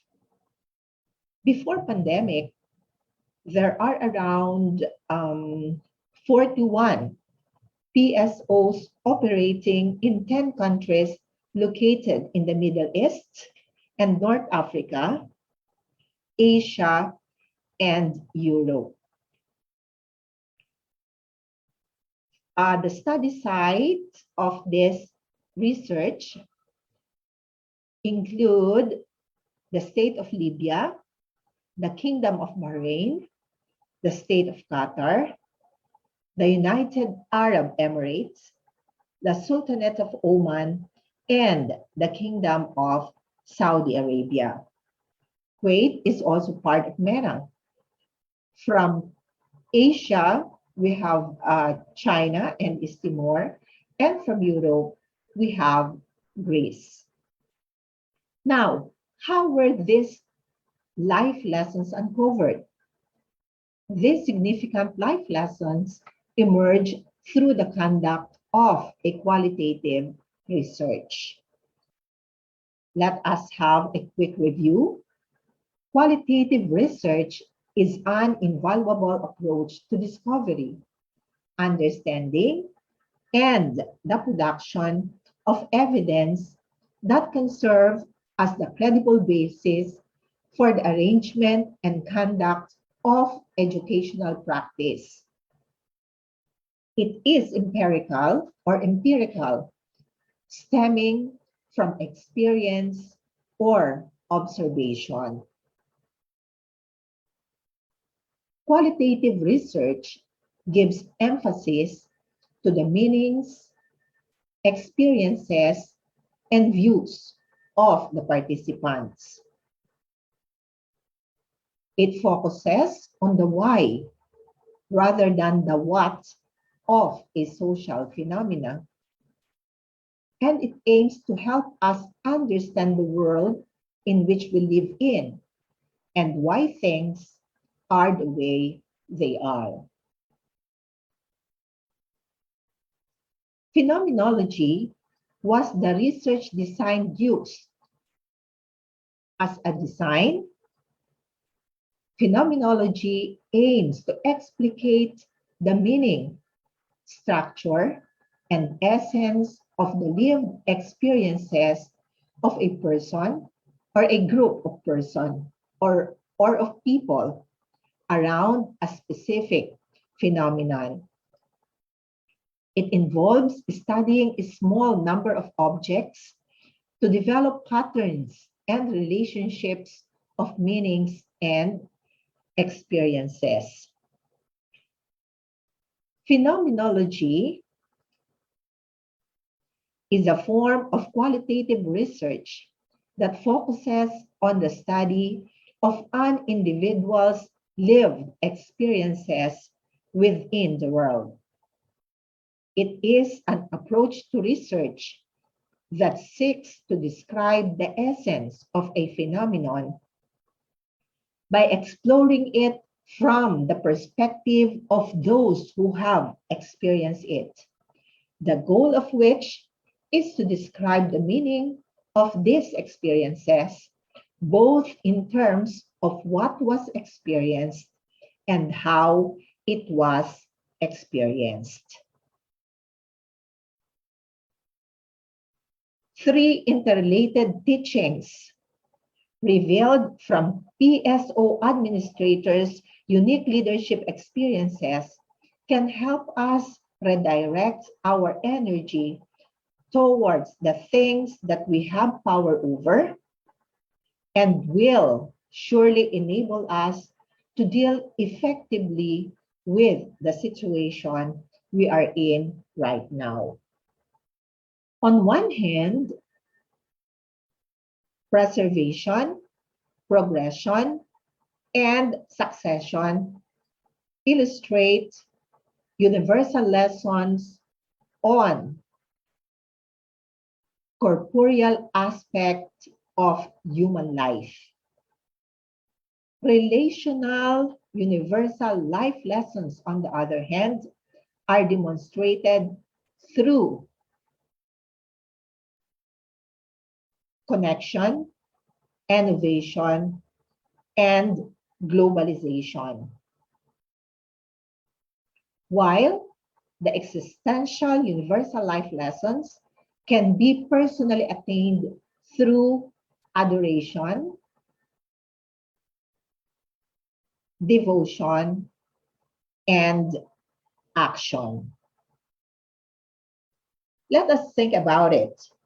We live in a world characterized by surprising and extensive changes. As school leaders, as educators, as researchers, as human persons, how can we best respond to the challenges of these unprecedented times?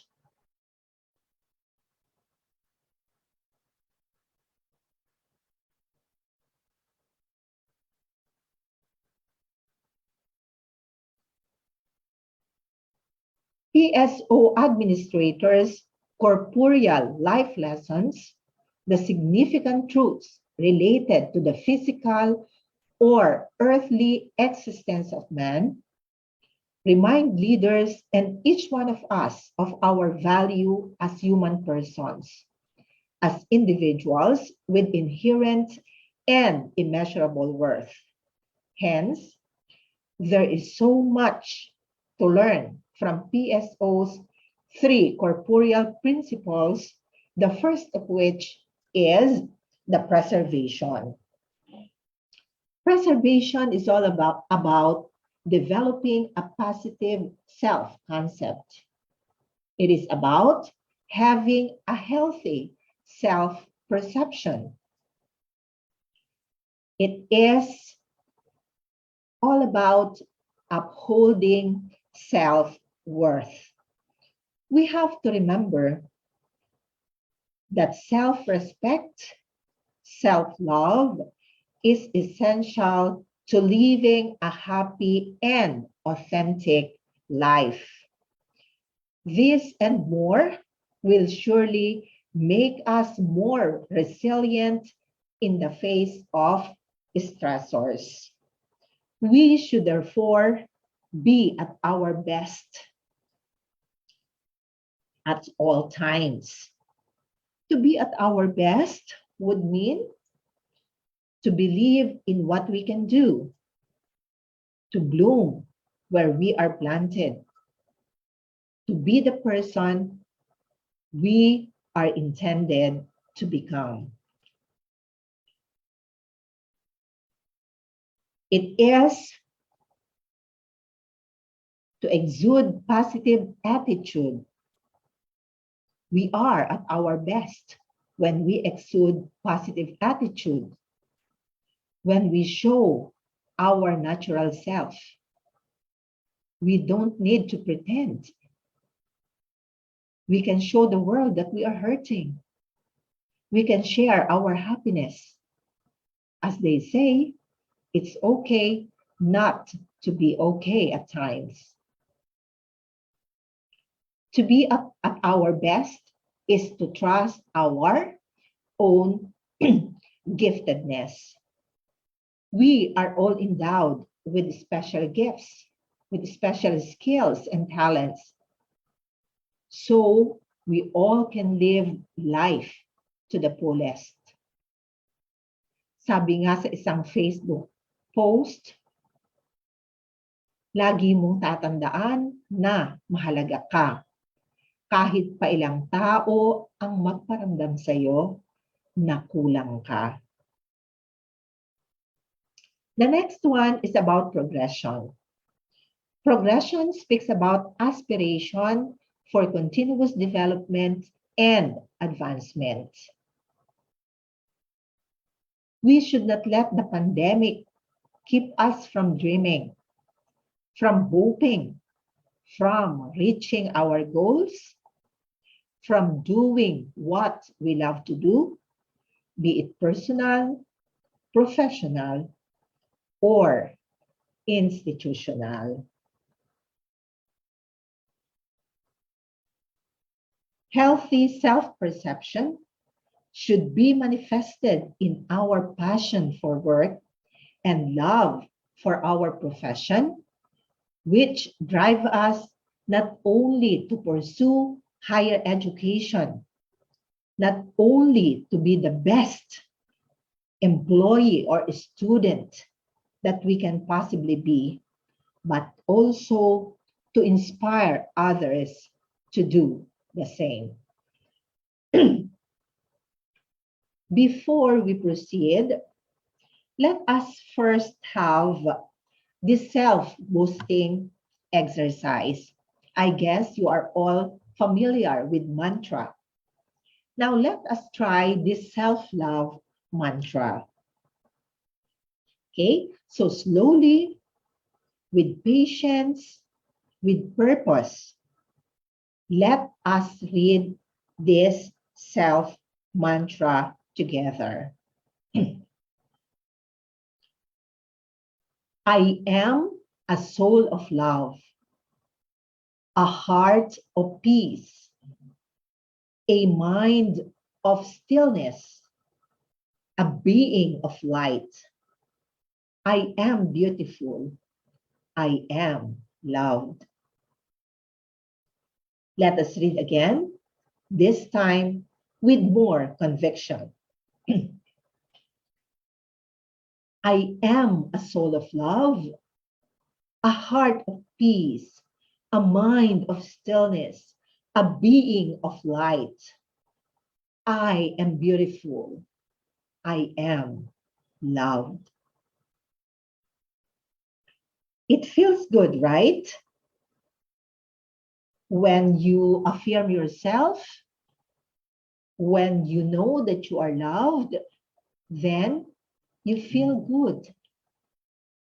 And the thought makes you happy. So let us try another. This time it's a growth mantra. Okay, so just the same with patience, with purpose, slowly let us read this growth mantra. I acknowledge that everything is difficult before it gets easy. Learning is a tough process. It is sometimes messy, but I have the grit, so I won't quit. I can be the change that I want to see. Let us read again, this time with more conviction, with determination. I acknowledge that everything is difficult before it gets easy. Learning is a tough process. It is sometimes messy, but I have the grit, so I won't quit. I can be the change that I want to see. Yes, I can be the change that I want to see. Yes, we can be the change that we want to be. So I would like to encourage each one of you to recite a daily mantra. Say a positive phrase or a statement before you start your day. You can have it recited aloud, or you can just have it recited silently in your mind. Surely, this mantra can help you focus on the things that you want to do, can help you focus your mind. And what comes next, of course, is the achievement of a desired goal. The third and last corporeal principle is the principle of succession. It is all about selecting, training, and developing people to qualify them to assume specific positions. We have to remember that the temporariness of life is what makes it so special, and what should motivate us to make the most of our time is spent alive and well. And for leaders to be able to sleep soundly at night. Now, sometimes we leaders are having difficulty to sleep because we are bombarded of lots of concerns. Okay, how can we sleep sound at night? We have to be sure that our bed is ready. How? Let us build a leadership pipeline and turn over responsibility to somebody who shares the same advocacy and commitment. This is all about delegation. This is all about empowerment. Let us ensure the safety and continuous operation of the school. Let us develop potential successors and identify the best candidates for categories of positions. To all the leaders who are watching or listening right now, we have to remember that there is no greater responsibility for a leader than to build other leaders. Again, as Di Maio puts it, there is no greater responsibility for a leader than to build other leaders. We are relational by nature. That's why in the Facebook, you have their status. And what is your status in a relationship? Human existence connotes relationship. This relationship brings community together, binds workers to a common purpose, and channels people's action toward the realization of a shared vision. Relational lesson are the significant lessons, or the relational life lessons of the PSOs are the significant life lessons learned about life as people build relationship with people inside and outside the work environment. We have the first, connection. Connection refers to teaching, working, and living in conformity with values that unite people. The most important value in building solid relationship is trust. The value that brings people together and facilitates interactions, without which there can be no individual or collective bonding. In order for us to earn the trust of others, we must have the four C's. The first of which is character, or the will to do what is right rather than what is easy. When we talk about character, we are talking about integrity, not authority. It is about support, not comfort. The second one is commitment. The commitment to stand through adversity and make sacrifices for the common good. The next one is the competency to stay fresh, relevant, and capable, yet humble and teachable. This is all about innovation, which we are going to talk about later. Then the fourth and the last is about compassion. The compassion to think beyond self and care sincerely for others. As beautifully expressed by Fitzgerald, to be kind is more important than to be right. To be kind is more important than to be right. Many times, what people need is not a brilliant mind that speaks, but a special heart that listens.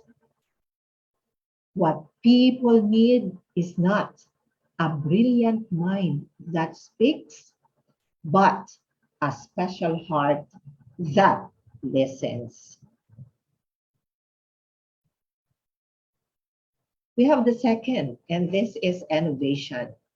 Innovation is the process of growth and change to be able to relate well to the fast-changing world and be at par with other schools and organizations when it comes to modernization. Okay, so before the pandemic, our concern is to survive in a globally competitive environment. But this time, we need to survive and strive in times of pandemic. Now we have this COVID era innovation education.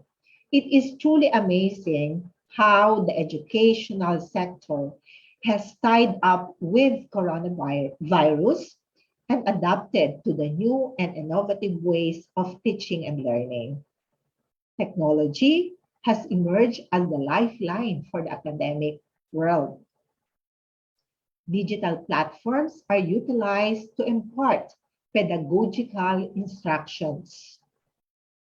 We have online classes, we have the online learning, the e-learning, distance learning, we have the blended learning, others call it hybrid learning. This and many more become the new normal. We educators deserve a round of applause for this.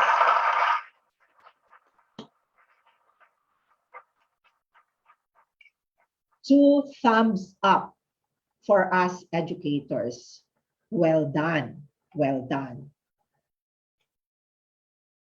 But as we go through the tough times of growth and changes, let us continue to innovate education and be educated for innovation. Let us become educators of change. Let us not be afraid. Let us embrace change. Educators of change who create and provide an educational environment that inspires innovative thinking, who take calculated risks that will get off the ground towards meaningful transformation through research and collaboration. This is what Bicol University is doing right now. On the same impression, we have to take note of globalization, which is the advance of human cooperation across national boundaries, the collaboration and integration among different people, countries, companies, and entities. For PSO administrators, globalization is simply expressed in terms of global competence, which is the school's capacity to understand and act on issues of global significance.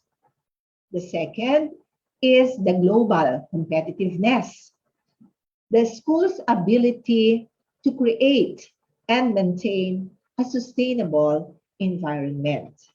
The third is, of course, the quality product, the performance of students, the quality of graduates, and of course, the school standards. And the last is the good name of the school. We have to take care of the good name of our respective schools. Talking about connection and globalization, may I just mention that Miss Universe Albay, Miss Janela Joy Quatan, is an alumna of Philippine School, Doha. So congratulations to Miss Janela. Congratulations, Albay. Congratulations, Bicol. Okay? Now, the lesson on globalization poses a challenge to school leaders to create a global mindset that allows them to achieve strategic objectives by building diverse leadership teams, immersing leaders in other cultures, developing strong relationship skills, being clear on the values that matter, and becoming more lean and agile. Leading, teaching, living, these are all challenging. We will be constantly confronted with volumes of demands, changing situations, difficult decisions, and unforeseen circumstances. How the administrators of Philippine schools overseas are able to recognize, face, and rise above these challenges for their own good, the good of others, and the glory of God exemplify their existential life lessons. The significant lessons about the meaning and purpose of life. First is adoration, the act of showing gratitude and the manner of glorifying God as one continues to extend his or her service to the school. One of the secrets of happiness and satisfaction at work, as verbalized by PSO administrators, is to perform one's responsibilities and offer one's achievement to God as a form of adoration. We have to love what we do because love is a powerful force that enables individuals to do boundless things. Love for work transformed into service drive employees to do things beyond what is expected of them. With love, we can always do or take an extra mile. Love accomplishes great things, but we have to take note of this. Worship precedes it, grounding individuals to something deeper and more eternal, the act of glorifying God for his goodness.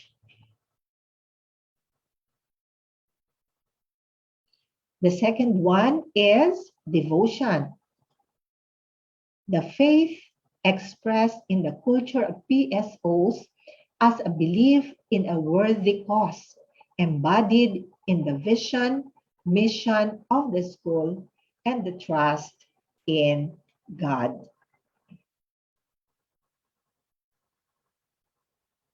Faith enables one to find meaning in his or her work.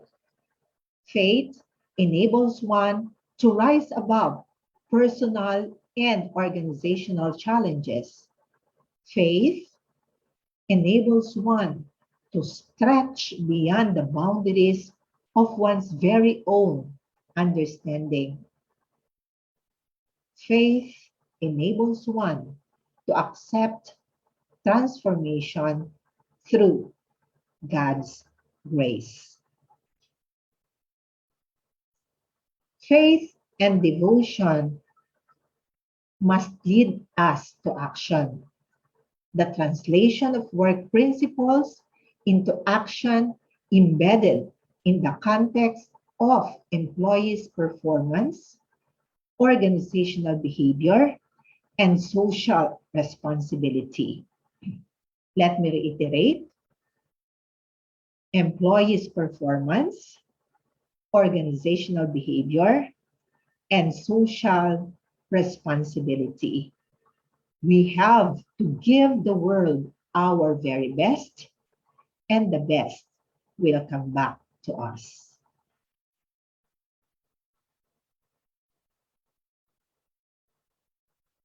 The righteousness of God leads to the righteousness of men. Our God is righteous, and as children of God, we must also be righteous. Believing that somebody up there is looking at us, we will try our very best to do the right things at all times. As the scripture says, whatever you do, work at it with all your heart, as working for the Lord, not for human masters. The scripture says, whatever you do, work at it with all your heart, as working for the Lord and not for human masters. This is faithfulness associated with certain kinds of behaviors or actions displayed by a person in his everyday dealings. Hence, our actions should be marked by transparent integrity, servant attitude, and godly character, exhibited through the following traits or values: patience, compassion, honesty, truthfulness, humility, and genuine concern for others.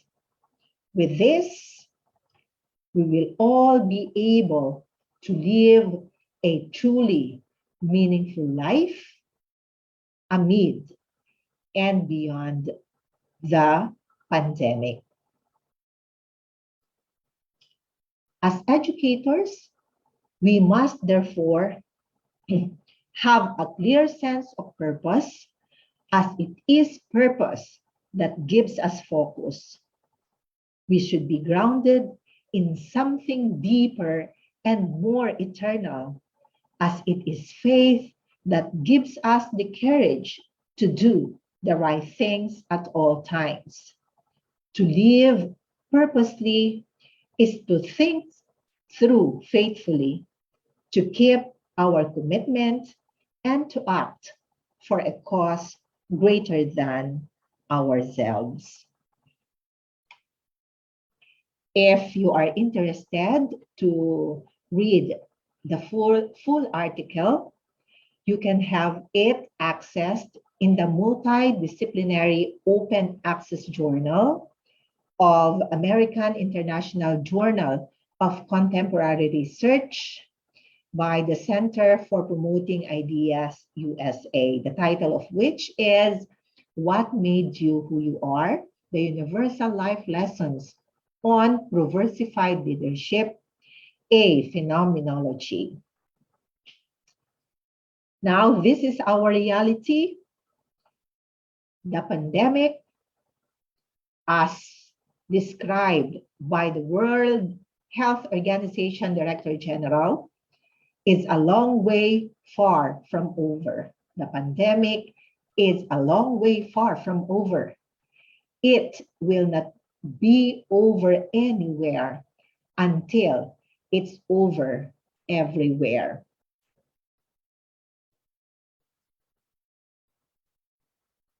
We will be constantly confronted with volumes of demands. The critical projects and expectations, the changing situations, the difficult decisions, and unforeseen circumstances, which challenge not only our abilities, but our very own person. Challenges that will shake us to our very core, and we cannot escape from these challenges. Because they come in different forms, in the form of work, of people, could be our colleagues, our very own family members, or our loved ones.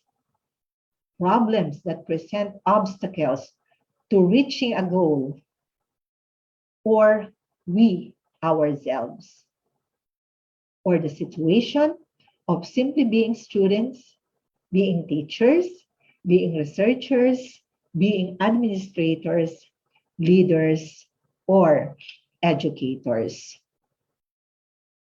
But we have to remember this: challenges are what make life interesting.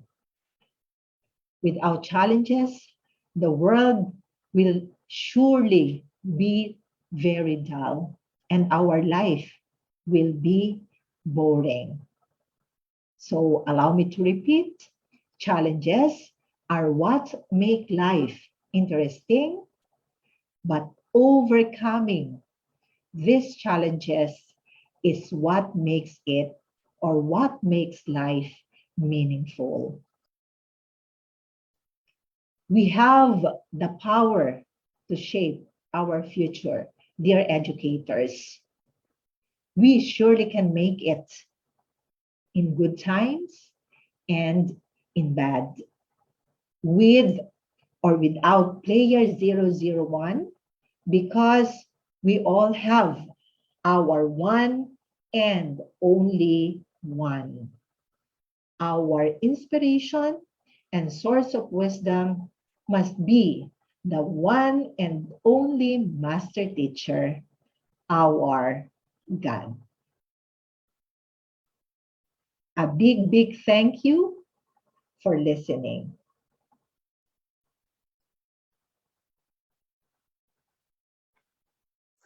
Thank you, Dr. Garcia. There you have it.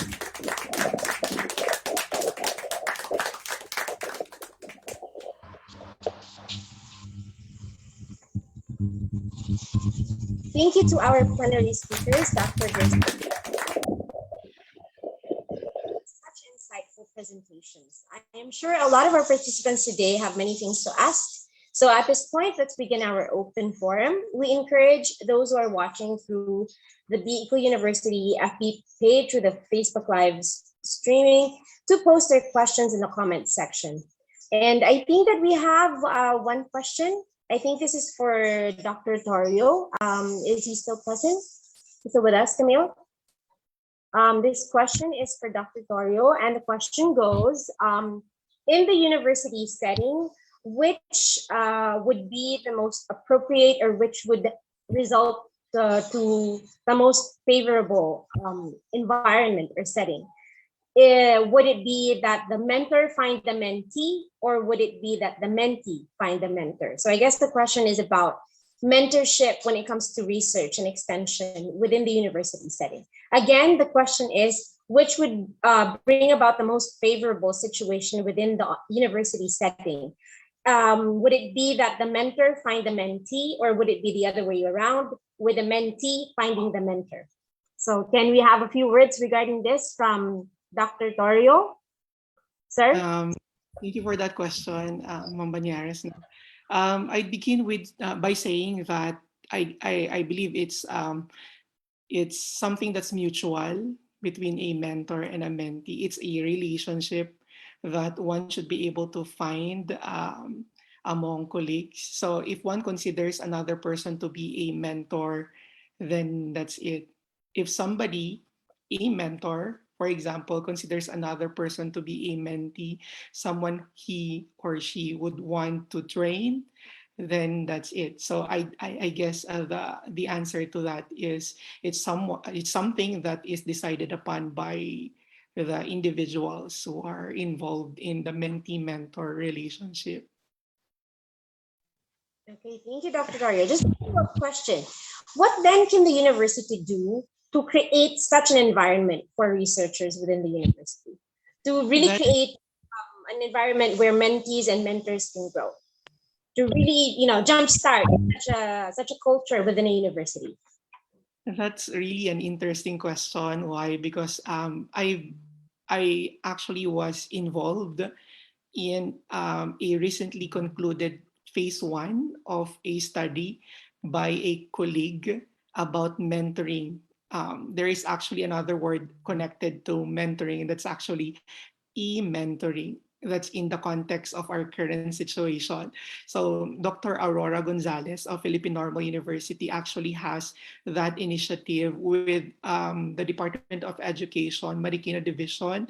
So shout out to my colleague, Dr. Gonzalez, who actually spearheaded a project called or dubbed e-mentoring project.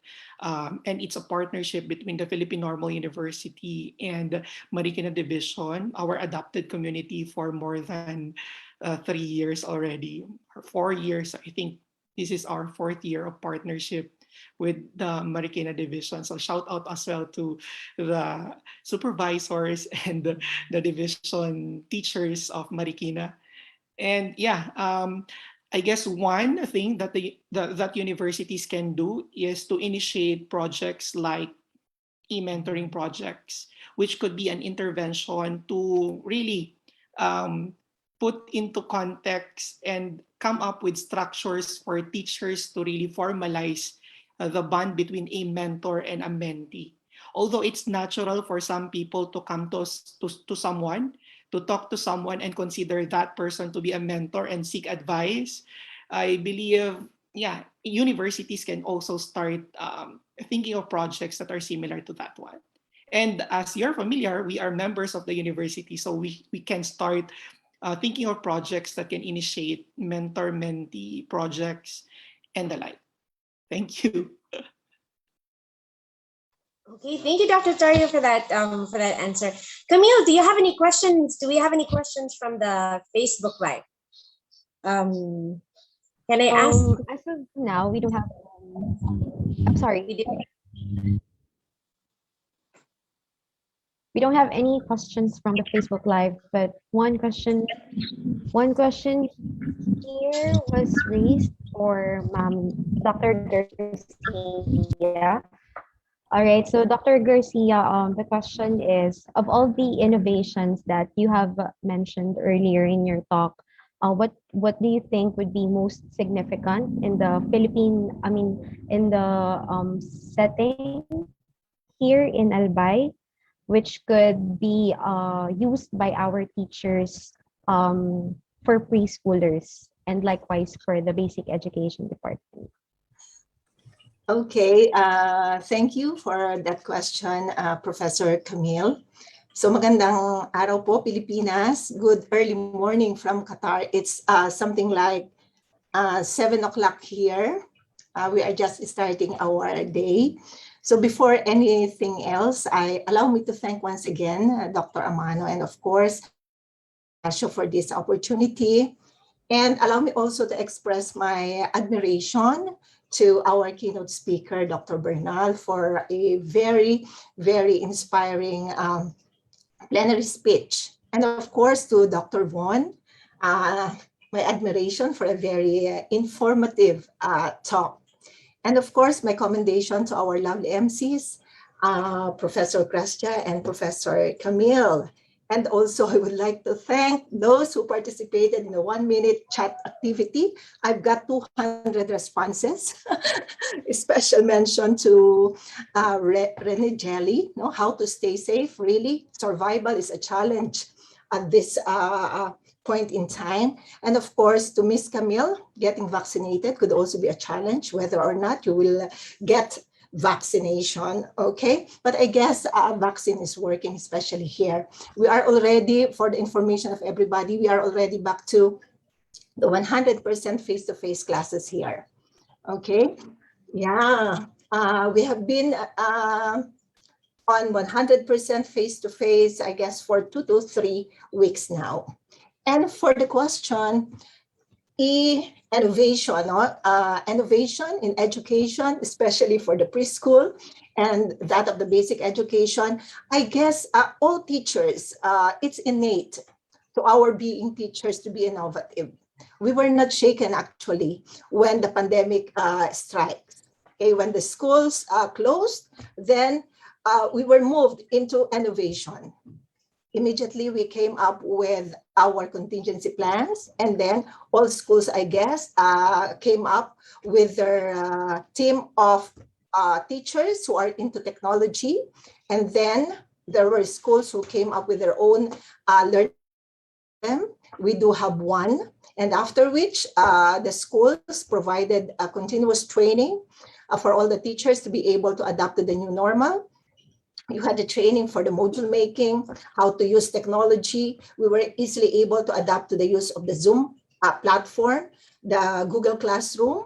And then from then on, everything else is available. The net is very rich. The YouTube is very rich. if we are just, or if we just have the heart, then we will not run out of innovation. And that, I guess, is what the teachers in the preschool, as well in the basic education, as well as in the junior high school and the senior high school, and even in the graduate school should do. We should not stop learning. We just continue on studying, adapting to the new normal, innovate ourselves. We have to be very creative. In fact, there were those who came up with their own platforms, who came up with their own pedagogies and strategies. And that's why, as I mentioned in my talk, I salute all the educators. And I salute the educators from Bicol University and the whole Bicol region for coming up with this. This is a form of innovation, reaching out to people, okay, informing people through this means. I salute all of you guys. Thank you. Thank you very much, Dr. Garcia, for that. We have one question here for you of the pit and be motivated. But in reality, reinforcement is also needed. What interventions can be done in the workplace? Intervention to be done in the workplace about? Question here goes this way, ma'am.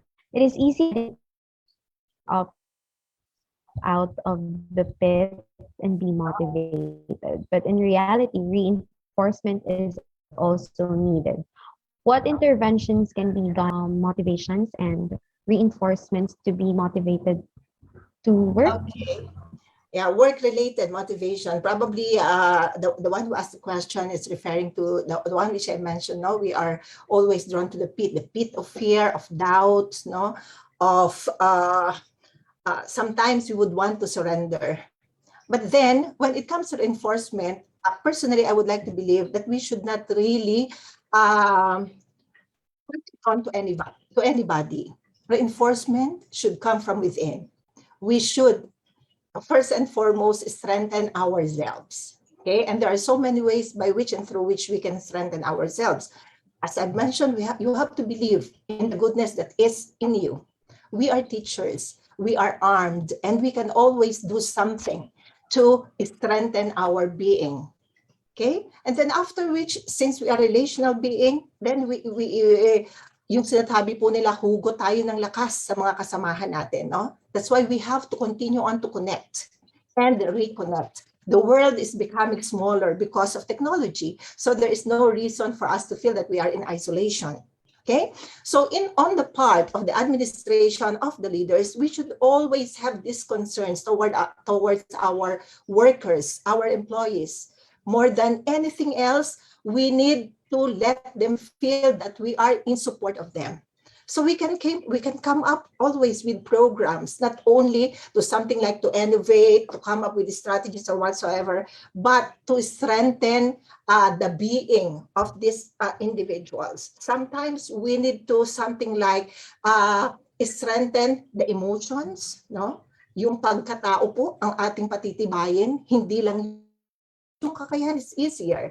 You can always do something to improve your skills. But then, when it comes to strengthening our being, yung puso po natin, yung tatag ng ating kalooban, kapag yun po ang humina, then everything else will just topple down. So that is my challenge, no? And that is my response to that. First, you have to strengthen your being and then always relate with people, find people who can be a source of inspiration and encouragement. And on the part of the leaders and the administrators, we have the moral obligation to support our people and to see to it that they are striving even in the most difficult challenges in their life. Well, thank you very much, Dr. Garcia, for that very wonderful input. We have here one last question for the open forum. Because of time constraints, we apologize to our participants. So this is the last question for the open forum. This is from Ma'am Lorenzana of the College of Education. Thank you, Dr. Garcia, for including both the corporeal and the existential aspects of man. Even if a person tries to convince himself that he is good, he might find it difficult to believe that if he finds himself in the scum of life, in the lowest parts of his life, So he will find it helpful to believe that someone loves him no matter what, that his worth is in the eyes of the one who loves him. How can you teach existential realities without offending religious sensibilities? Wow. Yeah. Now I'm falling in love. No, it's really good to feel that you are loved, isn't it, Dr. Torio? Yeah. Agreed. That question really, without offending, if you have that question in mind, how much more us here, no? You know, in the Middle East, how things are. Okay, we are working with Muslims here, no? And of course, we have to respect the culture, the Arab culture, no? So that's why we are always cautious in everything that we say, in everything that we do, and we see to it that there is always the so-called respect, no? In whatever we do, in whatever we say, in however we act, we should always consider the existence of other people, no? And we should always bear in mind that we need to respect people. Okay, that's why when it comes, I would like to mention about proversified leadership. Okay, proversified leadership is a concept, no, from or inspired by Graham's proversity, which is progressive diversity. Okay, when we talk about diversity, we are talking about the differences between and among people. We always look, how are we different? But with proversity, that is what proversified leadership is trying to prove, we can look into the commonalities. Let us not dwell on how we differ from each other, but let us look at how are we in common? What traits do we share in common? And if we are believers, we should believe that we believe in the common God. And with one God uniting us all, nothing is impossible. Nothing will be difficult. Yun na po, sabihin ko about that. Thank you so much. Thank you very much to Dr. Garcia and to Dr. Torio. That was, well, a very challenging open forum for our plenary speakers. But thank you so much for selflessly sharing to us your insights and your inputs regarding the questions that was raised. All right, Ma'am Banyares, let's now come to the awarding of the certificates this time. That I just want to thank our plenary speakers for today. We really learned a lot this morning, nighttime, early morning for them. Thank you so much, Dr. Torio and Dr. Garcia once again. So we now come to the awarding of the plaque of commendation for our plenary speakers, and the citation reads, Certificate of Commendation is hereby presented to Dr. Von Anthony G. Torio for his invaluable support and sharing of time and expertise as plenary speaker during the 7th Regional Conference on Promoting World-Class Education and the 4th Regional Research, Development, and Extension Conference, with his topic Empowering Educators and Researchers Through Practice-Based Research on October 26 to 27 via Zoom conference and Facebook live stream. Given this 26th day of October 2021 at Bicol University, Legazpi City, signed by President for Arnulfo M. Mascareñas. Once again, Dr. Torio, thank you very, very much. Salamat po. Thank you. The same award, the same certificate is given to Dr. Nida Garcia, and the citation reads, Certificate of Commendation is hereby presented to Dr. Nida H. Garcia for her invaluable support and sharing of time and expertise as plenary speaker during the 7th Regional Conference on Promoting World-Class Education and 4th Regional Research, Development, and Extension Conference, with her topic, Learning from the Learned, Significant Life Lessons Amid and Beyond the Pandemic, on October 26 to 27, 2021, via Zoom conference and Facebook live stream. Given this 26th day of October 2021 at Bicol University, Legazpi City, signed by President for Arnulfo M. Mascareñas. Once again, thank you so much, Dr. Garcia. We really enjoyed your talks this morning, Dr. Garcia, and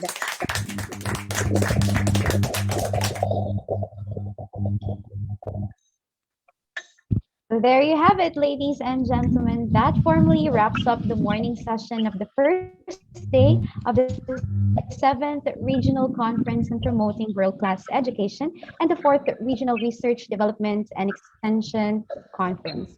At this juncture, we are finally declaring lunch break. This afternoon, we shall commence with the breakout sessions and we'll start at 1 p.m. The best of luck to our presenters. In behalf of Professor Maria Crescia C. Banyares, I am Joyce Camille T. Sepe, saying so long from Bicol University. Good afternoon and please stay safe. Bye!